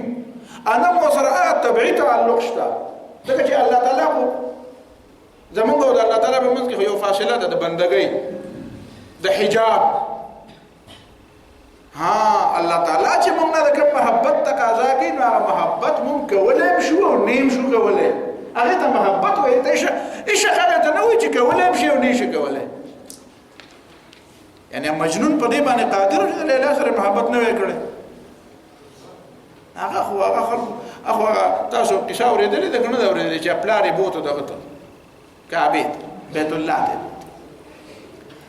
او بیت الله ته بوته بیت الله ټول خلکو ته आवाज وکړي خلکو د زوی مې راوستي دي یو درخواست کوم تاسو ټول د کعبه نه تاویږي نو تاسو چلو کې چې زماره یو درخواست منه خلکو ته ویسو وې داسې وای چې الله تعالی زما د دې بچي د دې زړه نه د لیلا د محبت لري چې دا خبره وکړه نو مجنون را پاسې ده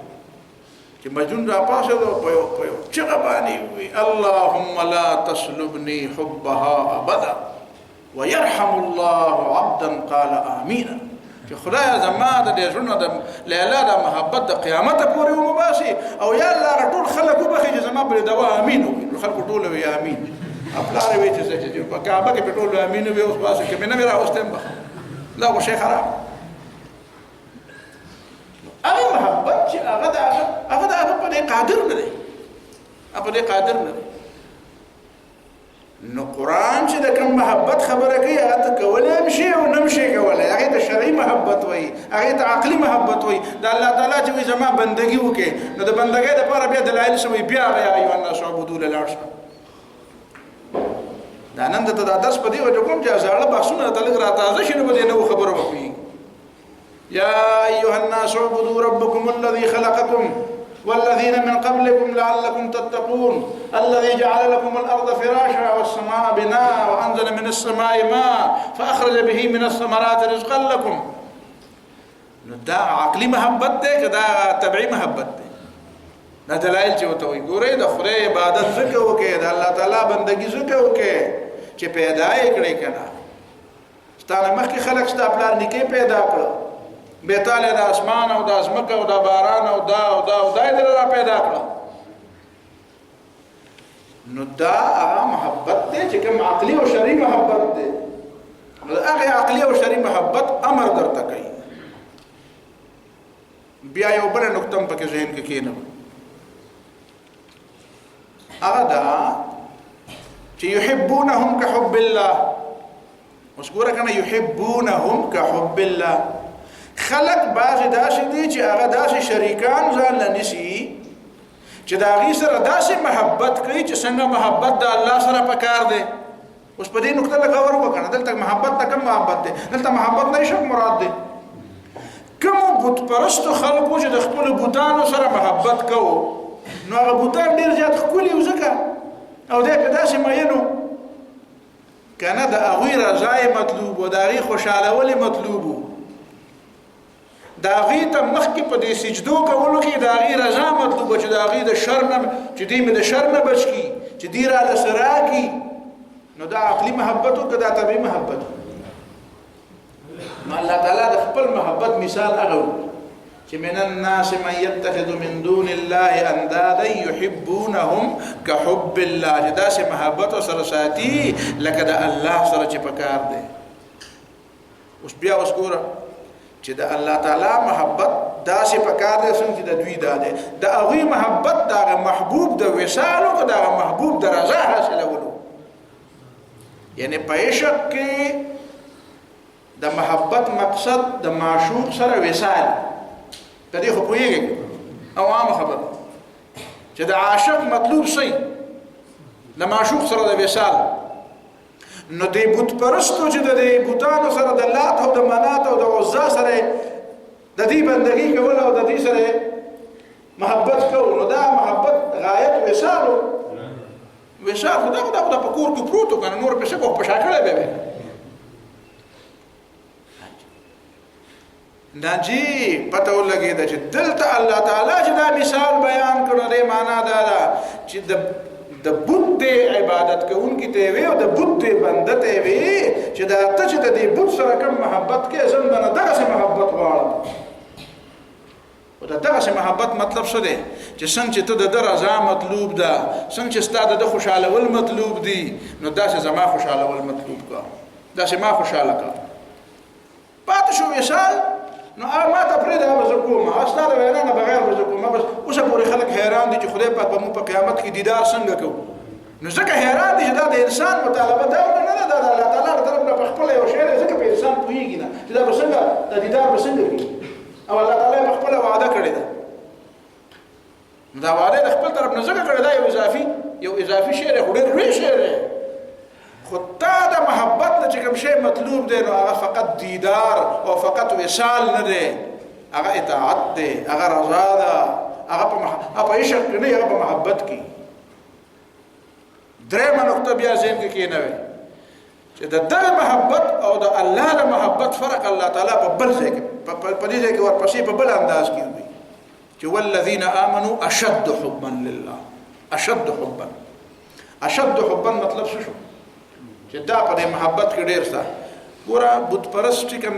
د بوتانو عبادت کوونکي چې دي که نه چې د هغه د مرضۍ مطابق به یې کار وکړو نو به ترې خوشحاله وي چې د هغه د مرضۍ مطابق به یې کار ونه کړو نو په لټو به یې وکړو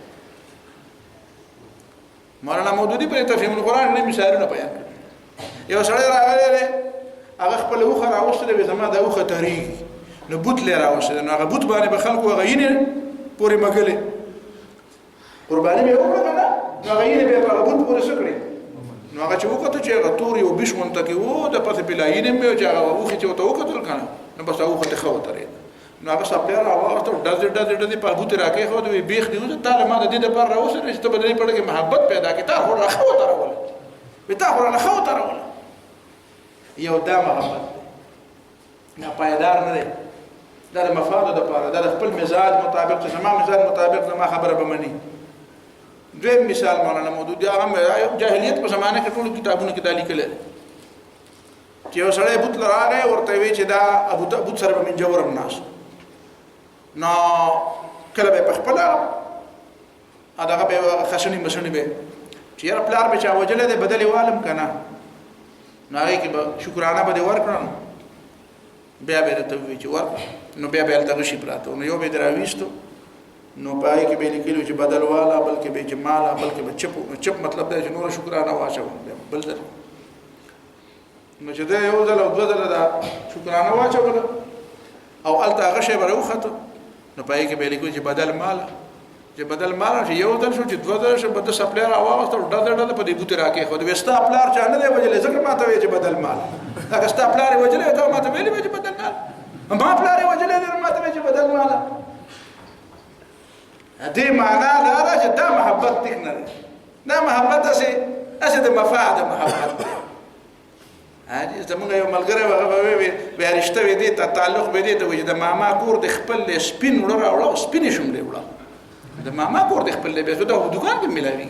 د ماما کور ته پکې کوم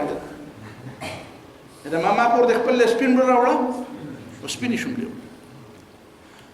نو دا محبت نه ده نو والذین آمنوا اشد حبا لله مؤمن د الله تعالی سره صحیح محبت مؤمن د الله تعالی سره صحیح محبت چې هغه اطاعت کوي نو هغه اطاعت فی المنشط والمکره چې خو خینو می کوي او چې نه خو خینو می کوي چې پړې جوړې نو می کوي او چې پړې جوړ نه نو می او دا اطاعت پرې دا محبت اسی پر اطاعت کې در شامل لته په کې د بل رسول شامل چې ما ته چې عبادت محبت ته وي اطاعت ته وي نو پر اطاعت کې دا د طوع لسب خپل شامل دي طوع په شامل دي یعنی اطاعت معنا دا چې په خپل خوشاله د الله تعالی د زړه په خوشاله د الله تعالی خبر منه د زړه په خوشاله د الله تعالی خبر دا بنیادی خبره دي چې د دې ندا ثابتي چې د اسلام دا اولنې تصور چې دا فقط د محبت نه تابعيږي را تابعيږي او د عشق نه تابعيږي را تابعيږي دا تصور خطا او هغه تصور چې د اسلام د عبادت تصور دی چې هغه ته اطاعت وایي دا د اسلام مطلوب تصور دی خلافت دغه خبره تایید کوي د انسان د تخلیق مقصد دغه خبره تایید کوي او دا دویمه خبره چې تمام عبادت او د مظاهر دا مظاهر دا د دې خبره تایید کوي اوس ته کله ته هر قسم تعبیر وي خدا د اسلام تعبیر دی د اسلام دا لفظ څه دی د اسلام دا لفظ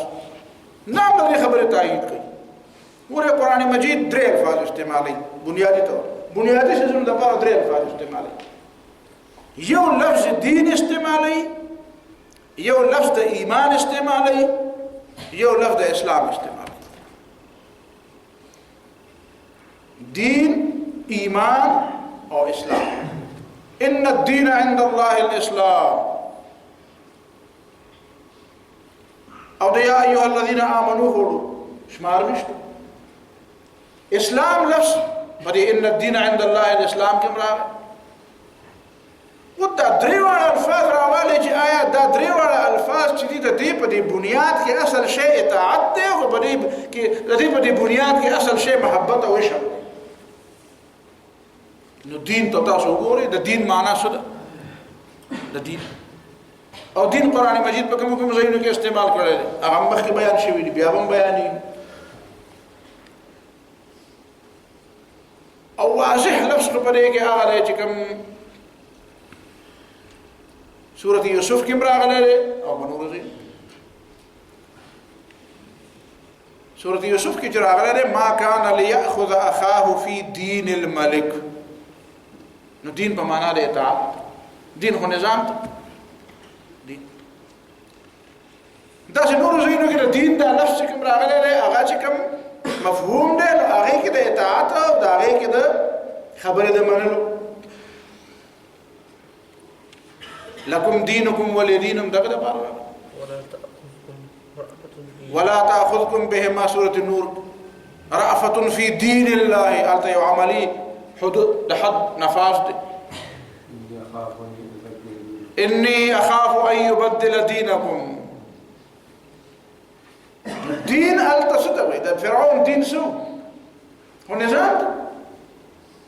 التصدق خبره خنوج فرعون سره خلق ډېر زیات محبت او دا ټول د مصر خلق دا په شک مبتلا په شک خنو مبتلا خدای خبره منل او بیا وی چې اني اخاف ان يبدل دينكم او موسی عليه السلام دا نظام بدل. دا چې د ایمان خبره راواله ایمان او د ایمان تعلق د قلب سره دی، د قلب سره دی. خو د ایمان په دې بنیادونو کې ټیک ده چې محبت هم پکې شامل دی، په دې کې خشیت هم شامل دی، په دې کې معرفت هم شامل دی. دا درې وړه خبره پکې شامل دي. هو اصل لفظ د ایمان دی. ایمان اصل ماخذ امن دی. د امن تعلق د عمل سره دی، د امن تعلق د عمل سره. ایمان روړه یعنی دې معنا دا چې خپل فکر او خپل ذهن مامون کا، محفوظ کا، فکری تور د عقیده په لحاظ، د فکر په لحاظ، د تصور په لحاظ باندې مامون شه، محفوظ شه او دا غي په نتیجه کې به ته امن ملاويږي.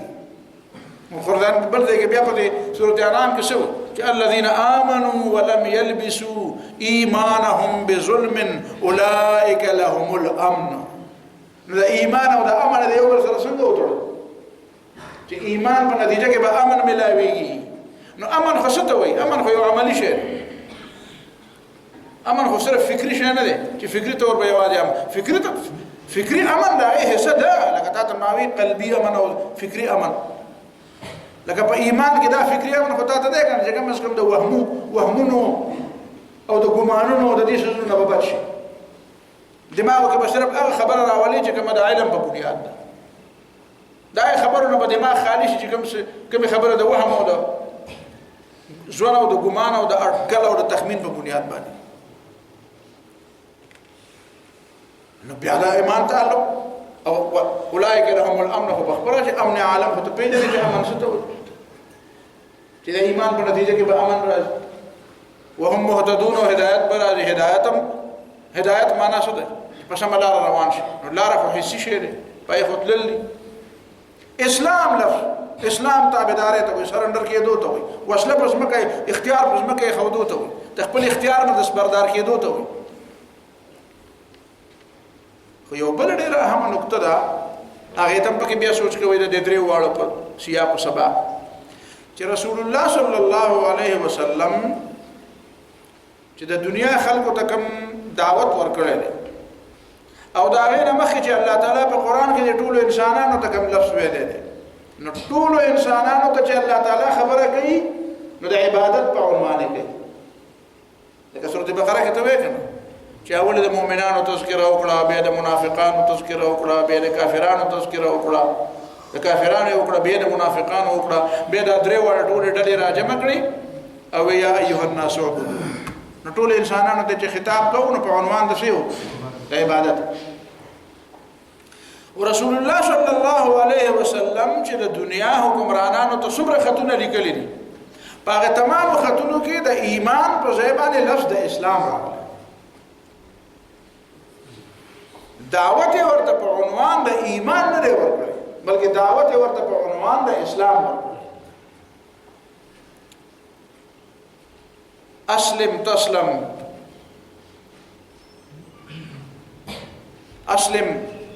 يؤتك الله أجرك مرتين إني أدعوك بدعاية الإسلام. هرقل تجي رسول الله صلى الله عليه وسلم خط لكي نسوي وتبخاري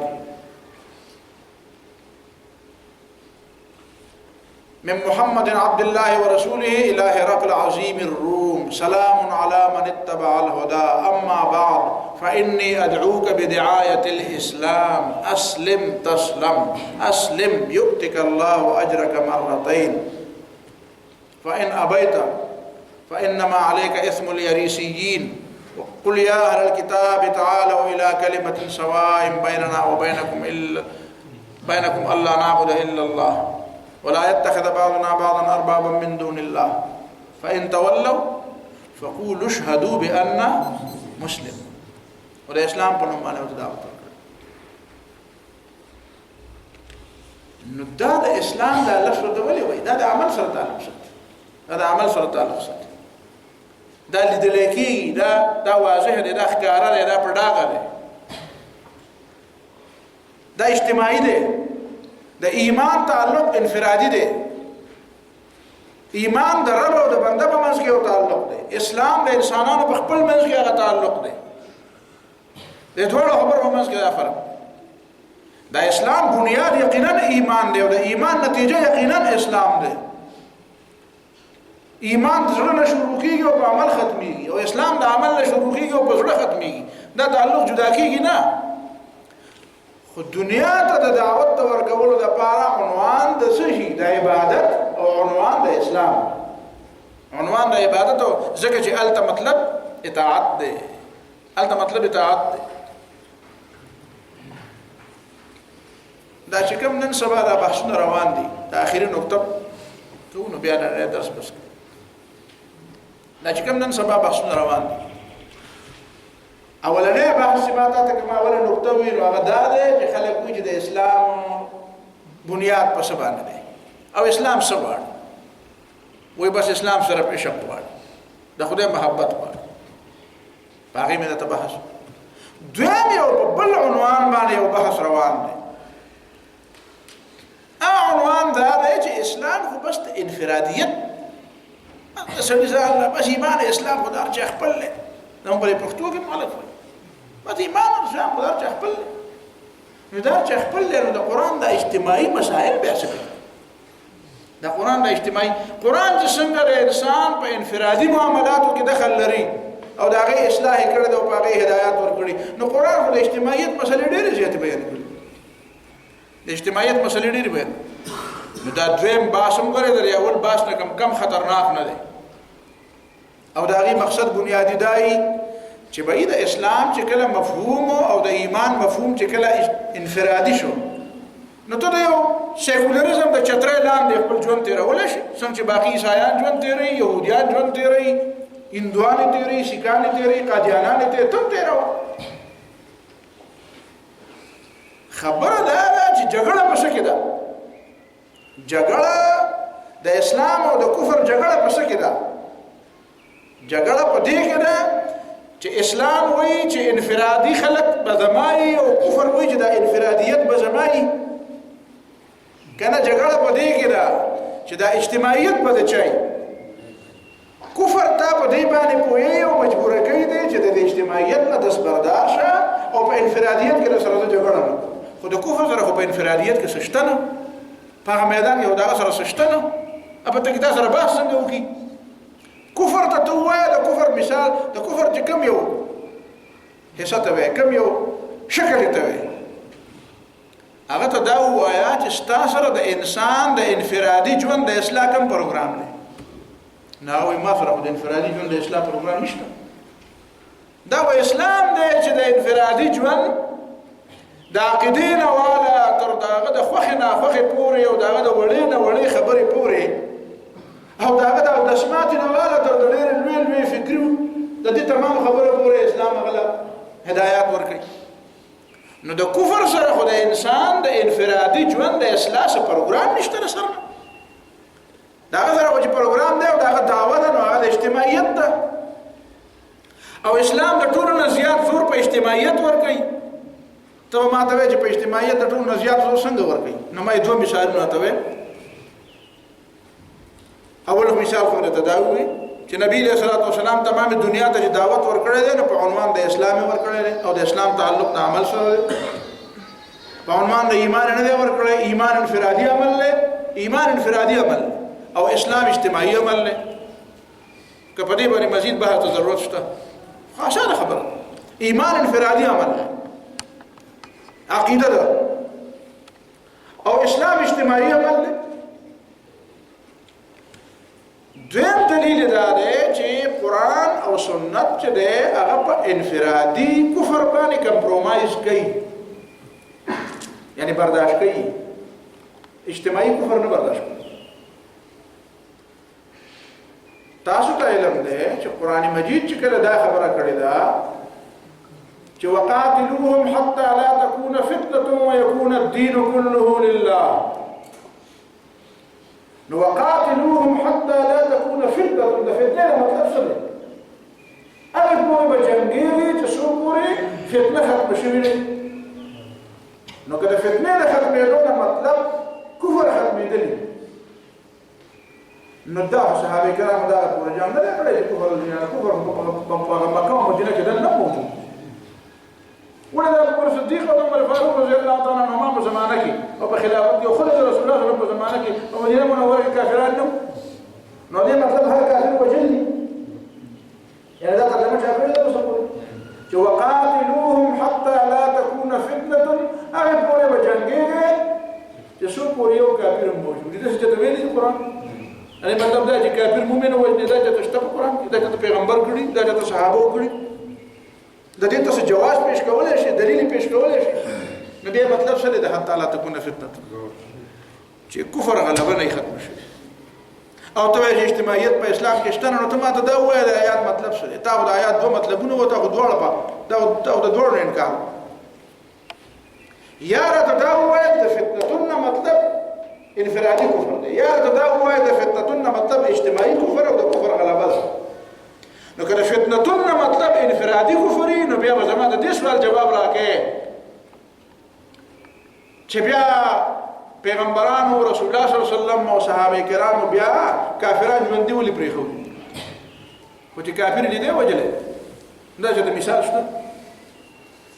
هغه آیت او هغه حدیث چې ته وایې کنه سورۃ براءت کې به وایې او یا هغه حدیث چې راغلی دی چې نبی علیہ السلام فرمایي چې امرت ان اقاتل الناس حتى يقولوا لا اله الا الله فاذا قالوها عصموا مني دماءهم واموالهم واعراضهم الا بحق الاسلام دا غي مطلب صرف د جزيره العرب پورې افانت تكره الناس حتى يكونوا مؤمنين دا مطلب نه دی دا جزيره العرب چې د اسلام مرکز دی نو مرکز کې شو کفر بیا په ویټیکن کې ما پرې دی زه په ویټیکن کې جمعه جوړوم ته دی ما پرې ویټیکن پیژنې پروم کې د عیسایانو مرکز نو البته چې هغه د عیسایانو مرکز دی ته یاره ته وایي دا زموږ مرکز دی باندې کوم څه نه پرې نو زه په خپل مرکز کې بس نه پرې نو جزیره العرب چې دی دا د اسلام مرکزي علاقه باقي ټول دنیا کې کفر دین وی پر هندوستان باندې اته 300 کال مسلمانانو حکومت وکړ نو څنګه کافرانو نو که یو کافر پکې نه پرې خو دې نه بیا به پکې بیا به د هندوان کوم ځای په سپین باندې اته سبا کال خوشا په غرناطي خوشا باندې خو اته سبا کال او دغه پر قرطبه په دې باندې تقریبا 500 کال مسلمانانو حکومت وکړ نو څنګه عیسایان دي پکې دا معنا خو نه ده چې حتی لا تكون فتنه چې یو کافر پاتې نشي ځکه دا زمينه خبره به بیا کم ځای بیا د موحد دا مسلې به ته خو فقه ولا سنت اچي بیا او فقه یوازې نه سنت او سیرت سنت اچي پته ولګي دا چې لا تكون فتنه مطلب دا نه دی چې کافر دی پس مکه نشي پاتې نو بیا مطلب څه شو بیا مطلب دا شو چې اجتماعیت معنا سره چې درې کافران دي نه 15 دي نه اجتماعیت دی ته نه اجتماعیت د کفر غلبه چې کافرانه نظام دی نه او نظام اجتماعي ته د نظام نه مطلب اجتماعیت نو د قاتلوهم حتى لا تكون فتنه معنا دا چې هغه پورې بجنګيږي چې شو پورې د کفر غلبه نه ختم کړي باقي کافرانو اوسېږي ډوډۍ دي خوري پیسې دي ګټي او ټلې باندې خپل وی په ګردوارو کې په سشي په ګرځو کې په سینابه کې لګیای دا په حضرت عمر رضی الله عنه اسلام ول اجازه ورکړه په دمشق کې تاسو ته علمي په دمشق کې حضرت معاویه رضی الله تعالی عنہ کې حکومت وکنا نو هغه مشهور لطیفه وته او کیسه وته تاریخ کې لیکل دي حضرت عمر رضی الله تعالی عنہ یو ځل یو تکړه سره وخت وی لاړ شو د هرقل د روم د بادشاه په دربار کې بام وای لاړ شالته په چوبه نو بس هغه شهید نو لاړ ته کې وېزه د حضرت معاویه دربار نه راغله معاویه صاحب راځه نو بس یو څه الله چې بام وای نو خلک ډېر په جذبه کې راغله هغه روم بادشاه وته وی قلاره بیا راوغختو ویسه په دې پویم چې تسله چاره لېګلې ویسله را لېګلې وی پته ولګېده چې حضرت معاویه رضی الله تعالی عنہ بوډا شوی دی بوډا شوی او غصه زیاته شوی او برداشت کم شوی چې برداشت کم شوی دی او التخ په دمشق کې خو زمونږه ګرجیم دي او په ګرجو کې وخت نا وخت ټلې مواله کی چې ټلې ټنګيږي نو د خوب نه ورزي نو دې غواړي ټلې هټنګول بندولې نشي نو ته په ما پسې راولې غلې چې تل بانګ وایا نو چې زه ته بانګ دلته وې نو زه به تعامل کوم چې زه تعامل کوم نو ستا په بدل کې بدل ټلې بندي کی خو به زه د ارمان نه پوره کوم پوره شیو وې د ارمان نه پوره وې زه او توای چې پوره شوی خدای ارمان نه پوره تاسو په خبره ورسېدئ نو ټلې خو په ګرځو کې د حضرت معاویه رضی الله عنه په زمانه کې په دمشق کې دار خلافه او په کې په ویل کې د جزیره العرب خو نو کنه دمشق د جزیره العرب نه بهر دی کنه نو چې بهر دی نو ټلې په کې ویل کې نه اسلام ول اجازه ورکړي نو چې ورکړي نو انفرادي تور باندې کفر له شریعت اجازه ورکړي یعنی انفرادي کفر اسلام برداشت کوي د دنیا د هدا پوري او په آخرت کې خو بیا ګورو کنه الته خو بیا ګورو فمن شاء فليؤمن ومن شاء فليكفر انا اعتدنا للظالمين نعم بیا په آخرت کې خو سزا ده او په دنیا کې برداشت کوي او سنه برداشت کوي د کفر غلبه نه برداشت کوي د کفر اجتماعي غلبه نه برداشت کوي په ساده الفاظو کې د کفر حکومت نه برداشت کوي کافر ریاست نه برداشت کوي ذکر وتوي وقاتلوهم حتى لا تكون فتنه او تم ما ته چې په اسلام کې اجتماعیت نشته اسلام کې صرف انفرادیت ده او ځان ټیک او ځان ټیک او ځان ټیک او ځان ټیک او په دې گردان دراله مازغه وخاړو نو دا ځان ټیک په کوم ځای کې ویلي دي ځان ټیک خو حل نه دی حل دا دی چې د کفر غلبه به ختمه تختې به نه د میدان کلمه دی ویل زه کله شاګردانو ته په کالج کې ویم چې ورته قار راشي نو زه ته پاسه لکه په زور د باندې چا کلمه ویلې چې په زور په چا ویلې پاسه شابه پاسه که پلار د باندې په زور کلمه ویلې زه ورځم پلار ته دی ویم چې لکه دا خو ویل نه د په زور کلمه ویلې نو زه په وینا نه جی په خو هم ویلې چې په خو هم ویلې بیا چپ غلش سبق وکړه په زور چې مسلمان کړی نو خبره دا چې دا د کفر غلب دا به زینګه کې اسلام معنی نه بیا د دماغو کې نه و چې اسلام معنی نه دا په دماغو کې نه و چې د کفر غلبه دا و یره جی مونږ د یورپیانو ته څنګه مونږ ته وایو بالکل ته وایو یره دا سم یره جی سم یورپیانو ته دا به ما چې کته ما ته سنم به نو زه به بیان نه پرېدم زه ما اوس به ته زه وته ولې کما ته وجه لکه دا شوی زه دا وزنه ما دا خدای پاک یا ورو د ما زه بنده ما زه د ځان نه څه شی جوړوم او که ته خپه کېږې نو زمانه مه خپه کېږه پوه شئ ممنه اسلام زما خو دا خبره زما نه ده دا خبره د الله تعالی ده دا وقاتلوهم حتى لا تكون فتنه دا مولانا مودودي په قرآن کې نه دی لیکلی او نه علامه اقبال لیکلی دی او نه سید قطب شهید لیکلی دی او نه امام ابن تیمیه لیکلی دی دا په قرآن کې آیت دی چې اجتماعیت چې ده دا به د کفر په لاس کې نه اجتماعیت به د اسلام په لاس خدای دې کې چې فرانس او جرمني ما دا ډوسوي نو بالکل رور نه چې ځان خور جوړ کی خور رور خو بیا ملا سنس رور تسترګي را برند کی خور خو ته بالکل لا نه کوي یره دا ما رور دې کې زیاتې هم کې یعنی چې دا فرانس راته بالکل ځان خوري کی کنه او چې زه تاسو د سنه یم نو بیا زه ته جنت دا ما منډیټ نه دی دا زما اختیار نه دی ما ته دا حق نشته زه بنده یم ما ته خدای پاک دا ویلی دي چې لا تکونه فتنه د کفر غلبه به نه پرېږدي زه نه پرېږدم د کفر غلبه اوس هم ویم بیا به ویم خپل به مخکې به ویم دا ځکه دا د ایمان خبره ده او د قرآن خبره ده که ته ما ته وایې چې یاله دا خو به ته وره مونږ د سم د لیونو په خوله کې به م ورکړې نو ما ورته وایي چې ته د مسلمانۍ نه خبرې مسلماني خو دغه شی دی دا داسې په ملاسته باندې خو نه میلاوېږي هر څه چې داسې ښه د ناوې شال به د ځانه جوړ کړی او بس جنت ته به هم داسې چې بیا مړ شي نو جنت الفردوس به د هر څوک واجب کړي جنت الفردوس له خدایه بوځي نو دا په دې خو نه کېږي دا په دې نه کېږي نو وقاتلوهم حتى لا تكون فتنة ويكون الدين كله لله اجتماعیت نه به جګړه په اجتماعیت کې ده خالصه مذهبیت کې جګړه نشته خالصه مذهبیت خو په عصرو کافرو کې مو یا لکه ابو لهب پیژنې او ابو جهل چې د نبی له سنت والسلام مقابله له بدر تراتون څه چلی کړ دوه خبرو ته بیا وکړي چې د په پوجم کې انفرادیت او اجتماعیت کې شته دا صرف مذهبیت نه ده صرف مذهبي یا رشیدا مذهبیت او پلان کې سره دي مذهبي شخصیت خدای خبر دا مذهبي شخصیت ته په ما ډېر بدل مذهبي دا د عیسایانو اصطلاح مذهبي شخصیت علمي شخصیت وایي ټیک ده علمي شخصیت ده علمي شخصیت دی سکالر دی عالم دی دا خبره به ذهن باندې دا ټیک ده په حدیث کې مذهبي شخصیت نو مذهبي شخصیتونه خو هغه دي دا دغه شی دلته مال په اسلام کې راوړل لکه پلان کې سره مذهبي شخصیت نو دې باندې یوازې کار نه کیږي دا مذهبیت خالص مذهبیت دا ته ورته سوي ریلیجن دا مذهب ته چې څه سوي چې بد انساني انفرادي دا ابو جهل مذهبي شخصیت څنګه مذهبي شخصیت ته به دا پکې لا بیل بدر د شراطه حدیث راوالي د سیرت کتابونه راوالي بدر غزاله چې صحابه دې طرف تلو مشرکان دا طرف نه راتلو نو ابو جهل څه چلو کو ابو جهل د بیت الله پر دیونی ولې د چا د بیت الله نو بیت الله راتل چې سړی یو کار لزیو مخکې د بیت الله لورشي نو دا مذهبي کنه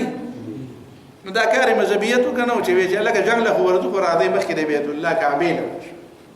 نو کعبه نه څه کوله شروع او کعبه چې ورته نه الته څه چلو کو الته د بیت الله پر دیونی ولې اول ته الله تعالی نه دعا وغوښته وی یا الله پاکه چې په مونږ کې او په محمد صلی الله علیه وسلم کې څوک ته ډیر زیات خوخي او څوک د رښتو ډیر زیات پالون کوي ناغله فتح ورکړي دا کار یو کوي نه کو دا مذهبیتو که دا بی مذهبیتو زچ تاسو وایي څه شلو دا مذهبیتو که دا بی مذهبیتو مذهبي سره ابو جهل مذهبي سره نو جګړه پدې کې و چې ته مذهبي سره جوړ شو دوا د الله تعالی نه واړه او بس صرف د کعبه بیت الله د کعبه طوافونه کوي او د کعبه نه صرف څه کوي دویم مثال درته وایم په بدر په دې غزا کې حضرت عباس رضی اللہ تعالیٰ عنہ هم په قیدیانو کې شامل څوک حضرت عباس رضی اللہ تعالیٰ عنہ په قیدیانو کې شامل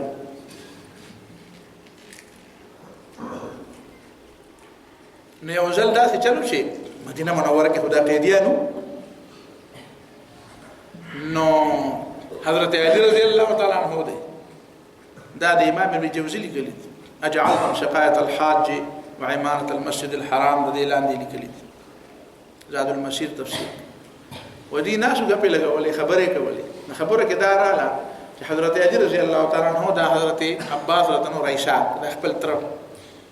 وته وی چې تاسو د خدای نه یریږئ پیغمبر اتباع نه کوئ دا تاسو څه کوئ دا تاسو څنګه ژوند تیروئ دا څنګه کار وړي تاسو پیغمبر سره دښمنی کړې دا کورم راويستو دام نو حضرت عباس رضی الله تعالی عنہ ورته وی تذکرون مساوینا ولا تذکرون محاسنا وی یرا بس چې بخلک نو لکه نن سبا مو ته خلک وی دا یو خبره وای او دا بد تاسو د یورپ ټول مربد وای او خې چرته نه وای مونږ ته څه وای کنه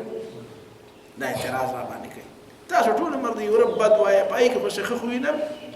د افغانستان د جهاد چې وکړه او کې وسم دی پکې وسم ګډ جهاد دی روسیانو خلاف هم نو هغه زمانه کې موږ خو بس زړه زور هم ډېرو نو بس یو ځای کې هم بحث روان یو ځل راتلم د پېښور نه نو مخکې غالبا د دویم سیټ کې ناسو نو بس بحث مې شروع کوم جهاد مې شروع نو بیا په روسیانو پسې خبرې شروع روسیان داسې دي نو مطلب هم دا چې زه څوک به بحث وکړم نو څه خبره دعوت به ورسي نو پکې وروسته یو کس نه آواز وکړ ماته وایي یاره جینه دي روسیانو ډېر بد مه وایه دې کې څه ښه خویونه هم شته نو ما ورته ویل چې صاحبه بالکل ټیک خبره دی وکړه خو مې ښه خویونه خو په سپي کې هم شته خو سپی د هغې باوجود هم چې ښه خویونه پکې دي بیا هم دی خو سپی نو سپیتوب نه خو به انکار نه کوي ښه خویونه پکې دي خلک وایي وایي به پکې ما ته پته نه دي پکې یو نو خلک وایي خلک ساتي نو څه خو ښکار بدله کوي بیزې بدله ساتي پټۍ بدله ساتي کنه څه خوینه خو ما د دې باوجود دی خو سپی لکه دی خو شک نشته چې سپی خو سپی دی نو ما روسیان لیوني دي او دراور دي اگر څه خو خوینه به پکې سپی کې ما غریب بیا غل شو پوه شو چې دا خو اشتیا خبره نو دی مونږ ته وایي تاسو دا یو پهلو خو وایي بد زمون بیانوي زمون ښه نه بیانوي نو حضرت علي رضی الله تعالی عنہ چې واورېده کنه نو ورته وایي ښه الکم محاسن د جملې د انداز د ښکاري لکه سړی چې ښه لکه تاسو کې څه ښه خویونه هم شته داسې انداز کې خبره وایي الکم محاسن ښه تاسو کې داسې ښه خویونه هم شته نو ورته او موږ ښه خویونه دي که نه وایي څه دي وایي موږ خو نعمر البیت موږ خو کعبه جوړوو او بیا هغې باندې غلافونه اچوو بیا د حاجیانو خدمت کوو د میلمنو د الله تعالی د میلمنو خدمت کوو ستوان پې خورو اوبه پې څښو ضیافت یې کوو او په هغه زمانه کې خو بیا خلکو له جامې هم ورکولې ځکه چې بعضې قبیلې داسې بعضې خلک داسې وو چې هغې به په خپلو جامو کې طواف نه کوي زموږ دا جامې څښا دي په دې کې موږ ګناهونه کړي وو د دې قریشو دا پاکې دي نو قریشو سره چې به جامې وي هغه به ونه ورکړې کنې نو بیا به هم داسې تاوېده جهالت نو دا کار مونږ کوو نو الله تعالی د دې خبرې جواب په قرآن کې وکړو وأجعلتم سقاية الحاج وعمارة المسجد الحرام كمن آمن بالله واليوم الآخر وجاهد في سبيل الله تدا بيت الله تعمير أو حاجيان له بور كول ددي تقابل تدا إيمان أو جهاد في سبيل الله سركه تا حضرت عباس رضي الله تعالى عنه مذهبي سره وکنه دا مذهبیت وکنه چې بیت الله جوړو نه مذهبیت وکنه چې څه چل کو حاجیان له پور کو حاجیان سکو نه مذهبیت نن سبا چې وزارت حتی ته ملاوي شنو تر دې غټ مذهب د ټول غټ مذهبي خو ته شو غټ قرآن پوری په سر کړ ټول غټ مذهبي ته شو بیا چې حاجیان خرڅه او کار څه چلته پکې ها نو دا مذهبیت د دې خلکو د مذهبي امور لکه دا وزارتونه کې سوي په افغانستان کې وتوي شؤون اسلامیه پاکستان کې موږ وتوي شو مذهبي امور بل مذهب د امور وانت کې دا د دې خوا کې دا باقي دنیا خو جدا دي دا مذهبي امور ته دا په یو ګډ وانت کې نو داسې مذهبیت خو ابو جهل مو داسې مذهبیت خو حضرت عباس رضی الله تعالی عنہ اختیار کړو خو د دې باوجود د پیغمبر مقابله ته جنگ لراغله یا په خوخه یا په نه خوخه عباس نه کومه کې دې چې په نه خوخه راغله خو بهرحال وروسته خو بیا مسلمان هم شو د پیغمبر علیه الصلاة والسلام تر دې زموږ دپاره خو د سر ګل دی خبره دا کوم چې د کفر په حالت کې یو سړی مذهبي نو جنګ په دې مذهبیت دی د پیغمبرانو او د غیر پیغمبرانو د جنګ د پیغمبر د خپلو دشمنانو سره او مقابلینو سره جنګ په دې و چې مذهبي سړی جوړ شه نه جي خبره په دې وه چې اجتماعیت به د چا په لاس کې اجتماعیت به د چا په لاس کې جګړه په او دې ماته وایي سیکولریزم دی نو مطلب یې دا دی چې ته چا منې کړی مونځونه هم کوه روجې هم نیسه حجونه هم کوه زکاتونه هم ورکوه او مونځونه کوه دا هر څه کوه نو بیا دا نو دا کارونه خو هغه په بیت الله کې مشرکان هم کوي په بیت الله کې خو دا کارونه مشرکان هم کوي نو بیا د مکې معظمې فتح ته بیا کوم ضرورت نو جګړه ګورې په انفرادیت نه ده ښه انفرادیت خو د کفر سره د هغې حل شته نه د هغې حل صرف د اسلام سره دی خو د اجتماعیت هغه دعوه کوي ما سره یې حل دی او دا د حکومتونه قایم دي اسلام وایي نه دا اجتماعیت دا به دې نه پوهیږي په خبره. اوس آخري خبره په دې سلسله کې دا کوو دا مخکې مو کړې وه چې دا خو ته زیاتې کې یو سړی تا باندې اعتراض وکړي کنه چې دا خو زیاتې تاسو کوئ چې هغه تاسو ته څه نه وایي او تاسو ورسره جنګېږئ. فرانسیان به تاسو ته څه نه وایي، جرمنیان به تاسو ته څه نه وایي، امریکایان به ته څه نه وایي او تاسو به ورسره جنګېږئ چې لکه تاسو اسلام ولې نه راوړئ. نو دا خو تاسو اکراه کوئ، دا خو تاسو جبر کوئ. دا سوال به را پیدا کېږي. نو د هغې جواب مخکې هم شوی او بیا او بیا به ورته آیت هم پیش کوي چې قرآن کې خو الله تعالی وایي چې لا اکراه فی الدین، په دین کې خو جبر نشته او ته په زور مسلمان یې. اوس پورې خو خلکو موږ ته دا تقریرونه کوي چې اسلام او ایمان کې خو جبر نشته او ته خو جبر کې، دا خبره جبر ته راوسته. نو ما ورته وایي چې اولنی ټکی خو دا واوره چې تا د لا اکراه فی الدین ترجمه هم نیمګړې زده کړې ده، نیمګړې دې زده کړې، پوره ترجمه دې نه ده. پورا ترجمه دا نه ده چې لا اکراه فی الدین معنا دا ده چې اسلام په چا باندې جبر نه کوي. پورا ترجمه دا ده چې اسلام په چا باندې جبر نه کوي او په زور نه مسلمانوي. خو پورا ترجمه دا ده چې اسلام دا هم نه برداشت کوي چې بل سړی دی څوک په زور کافر کړي. دا دواړه خبرې نه برداشت کوي. دا هم نه کوي چې څوک په زور مسلمان کړي، خو دا هم نه کوي چې بل سړی دی په زور باندې بل سړی کافر کوي او دی ورته ګوري وایي چې دا خیر دی نو د هر چا خپله خوښه ده. نه جي دا خوښه نه، دا خوښه د هر چا خپله خوښه نه. زه جبر نه کوم چې په زور څوک مسلمان وم، خو ته به هم جبر نه کوې، تا هم جبر ته نه پرېږدم چې ته د یو سړی په زور کافر کړي، یو بشر په زور کافر کړي. خدای دې کړي چې دا زما په وطن ته یار په خپل وطن کې کوه. نه په خپل وطن کې نه، د ټوله دنیا وطنونه خو وروستو دا کرښې مرخې څو ځله ووالی شوي بیا ورانه شوي. د نن نه 200 کاله مخکې دا موجوده کرښې وې چې دا کومې ننوالې شوي دي. د نن نه 80 کاله مخکې 80 کاله مخکې دا ټولې کرښې وې. دا کرښې به کله یو ځای راښکلی کېږي او کله به بل ځای راښکلی کېږي. دا کرښې مرخې دومره اهمې نه دي. قرآن د دې کرښو خبرې نه کوي، قرآن د ځمکې خبره کوي. قرآن چې وایي د ځمکې خبره کوي. تشه ځمکه یوازې پاکستان ته نه وه، ځمکه یوازې سعودي ته نه وه، ځمکه یوازې ملیشیا او ترکي ته نه وه. قرآن صرف د ځمکې خبره کوي. وان الارض لله، ځمکه د الله. مسلمه کذاب نبی علیہ الصلوۃ والسلام ته خط لیکلی و من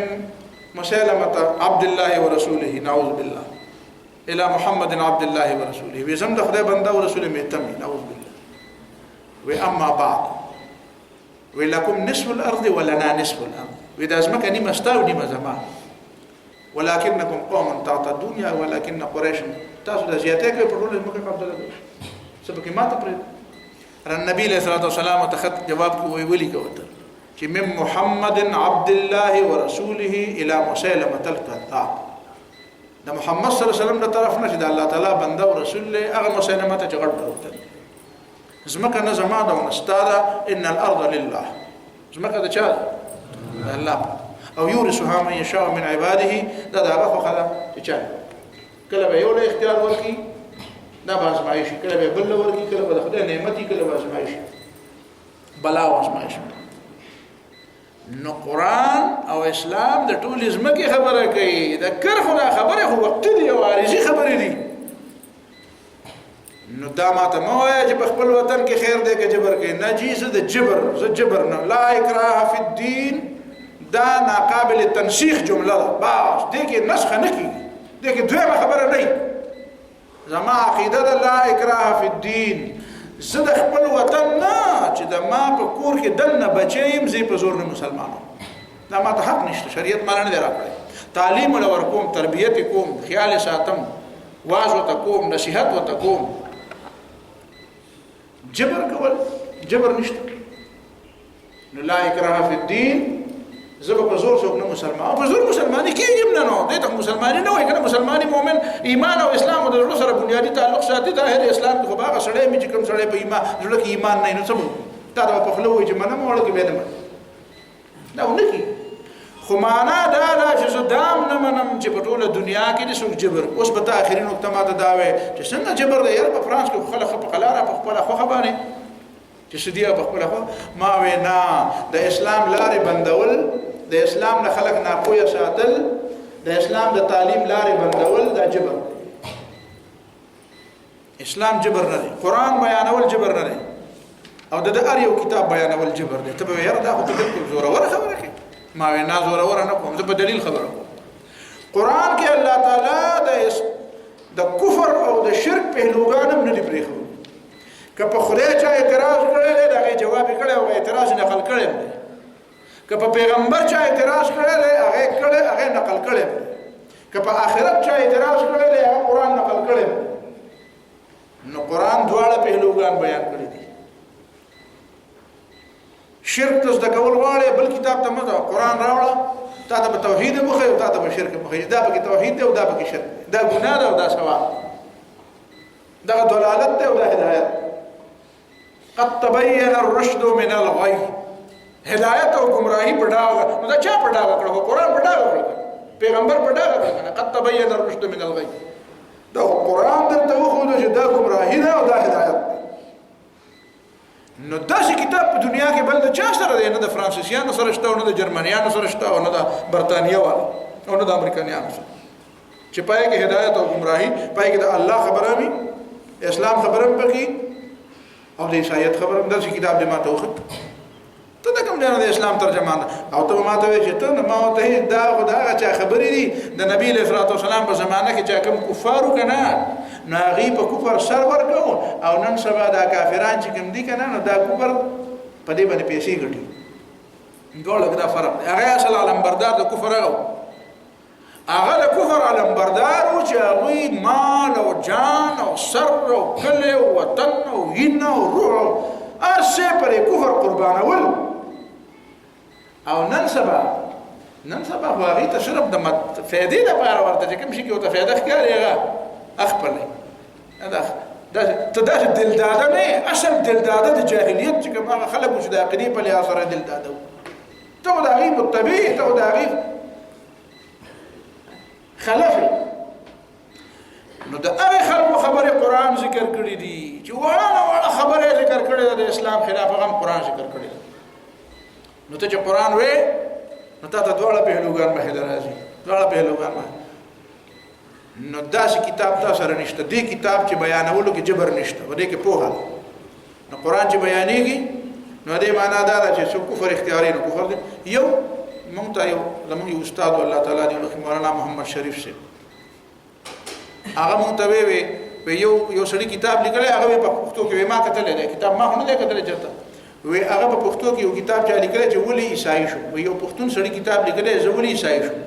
وی ځکه عیسائی شوم چې ما قران وی او په قران کې هر څه کې لیکلی چې دا نه د جمع د صيغه په کې راتله وی ما چې نعوذ بالله له خدا مطلب شنو وی ځکه عیسائی شوم چې عیسایان خو چې خدای په درې خدایان درې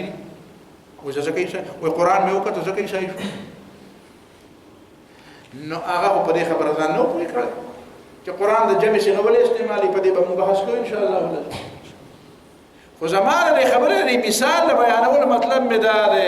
چې قران درته دام وي دا گمراهي ده قران درته دام وي دا هدایت ده دواړه درته مخه تقدیم او بیا درته وي جواب واستسبار ستاسو کوم اعتراض دی دا جواب نشته لہذا هغه نظام تعلیم او هغه ملکونه او هغه نظام چې پاره کې د اسلام خبره خو نه کیږي او یک طرفه خبره کیږي دا جبر دی او اسلام نه خبرې نه انت چې کوم بچي په سکول کې لوي شو په کالج کې انا د اسلام د سره په شرنګ نه چا وته ویل نه چې اسلام څه ته وایي او تاسو پابندل زته دا وکړه زه بیا دا خبره تمام د اسلام لارې کولاو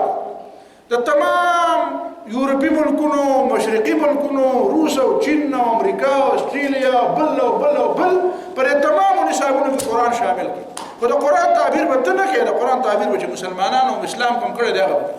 ته چې کوم کتاب وګړي بنوي دا کوم حق حاصل ته د قران ته په ایمان نه لري د قران تعبیر کې مسلمانانو د قران کوم تفسیر لیکل دي معتمد تفاسیر دي او د سنت کوم دا پکې وایي نو زه بیا ته وایم چې لکه ته د ما د دعوت لار نه نشي یو دعوت لار نه نشي زه بیا تاسو سره جنګ نه کوم زه خو جنګ تاسو سره ذکر کوم چې ته د ما د دعوت لار نشي او دا کتاب نه په دې کتاب باندې خو دا کتاب سره خو توبه خو نه دي دا کتاب خو وایي نو دا خبره کنا معقوله نو ته ماته وایي دا نه معقوله لہذا دا جبر دی زه ته جبر وایم کتاب الاسلام لارې باندې کړی دی او د کفر یو طرف ورته بیانې او اسلام طرف ورته بیانې او که بیانې نو خپل طبيعت کې سو ته بیانې سو ته بیانې چې ته مدعي له اختیار ورکړې د مدعي دلایل ته وای نو بیا سوي هغه وایي چې بس بیا مزيش په نو دا اسانه دی ماته د اسلام تعبیر دی ماته په داسې انداز کې بیانې خپل بچو ته په داسې انداز کې بیانې چې د اسلام تعبیر یې نه بهر حال دا تمهیدی غوندنن بحثونه الله رب العالمین دې مال او تاسو د پوي توفیق راکړي ربنا آتنا في الدنيا حسنة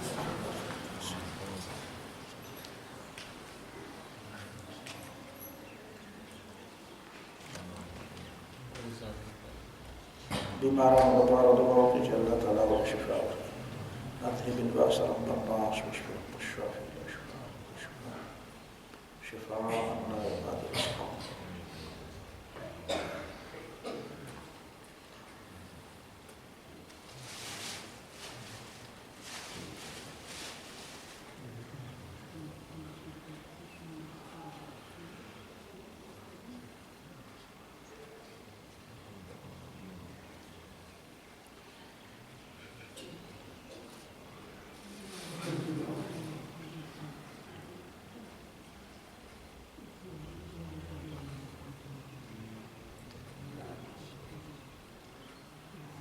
صلى الله عليه وسلم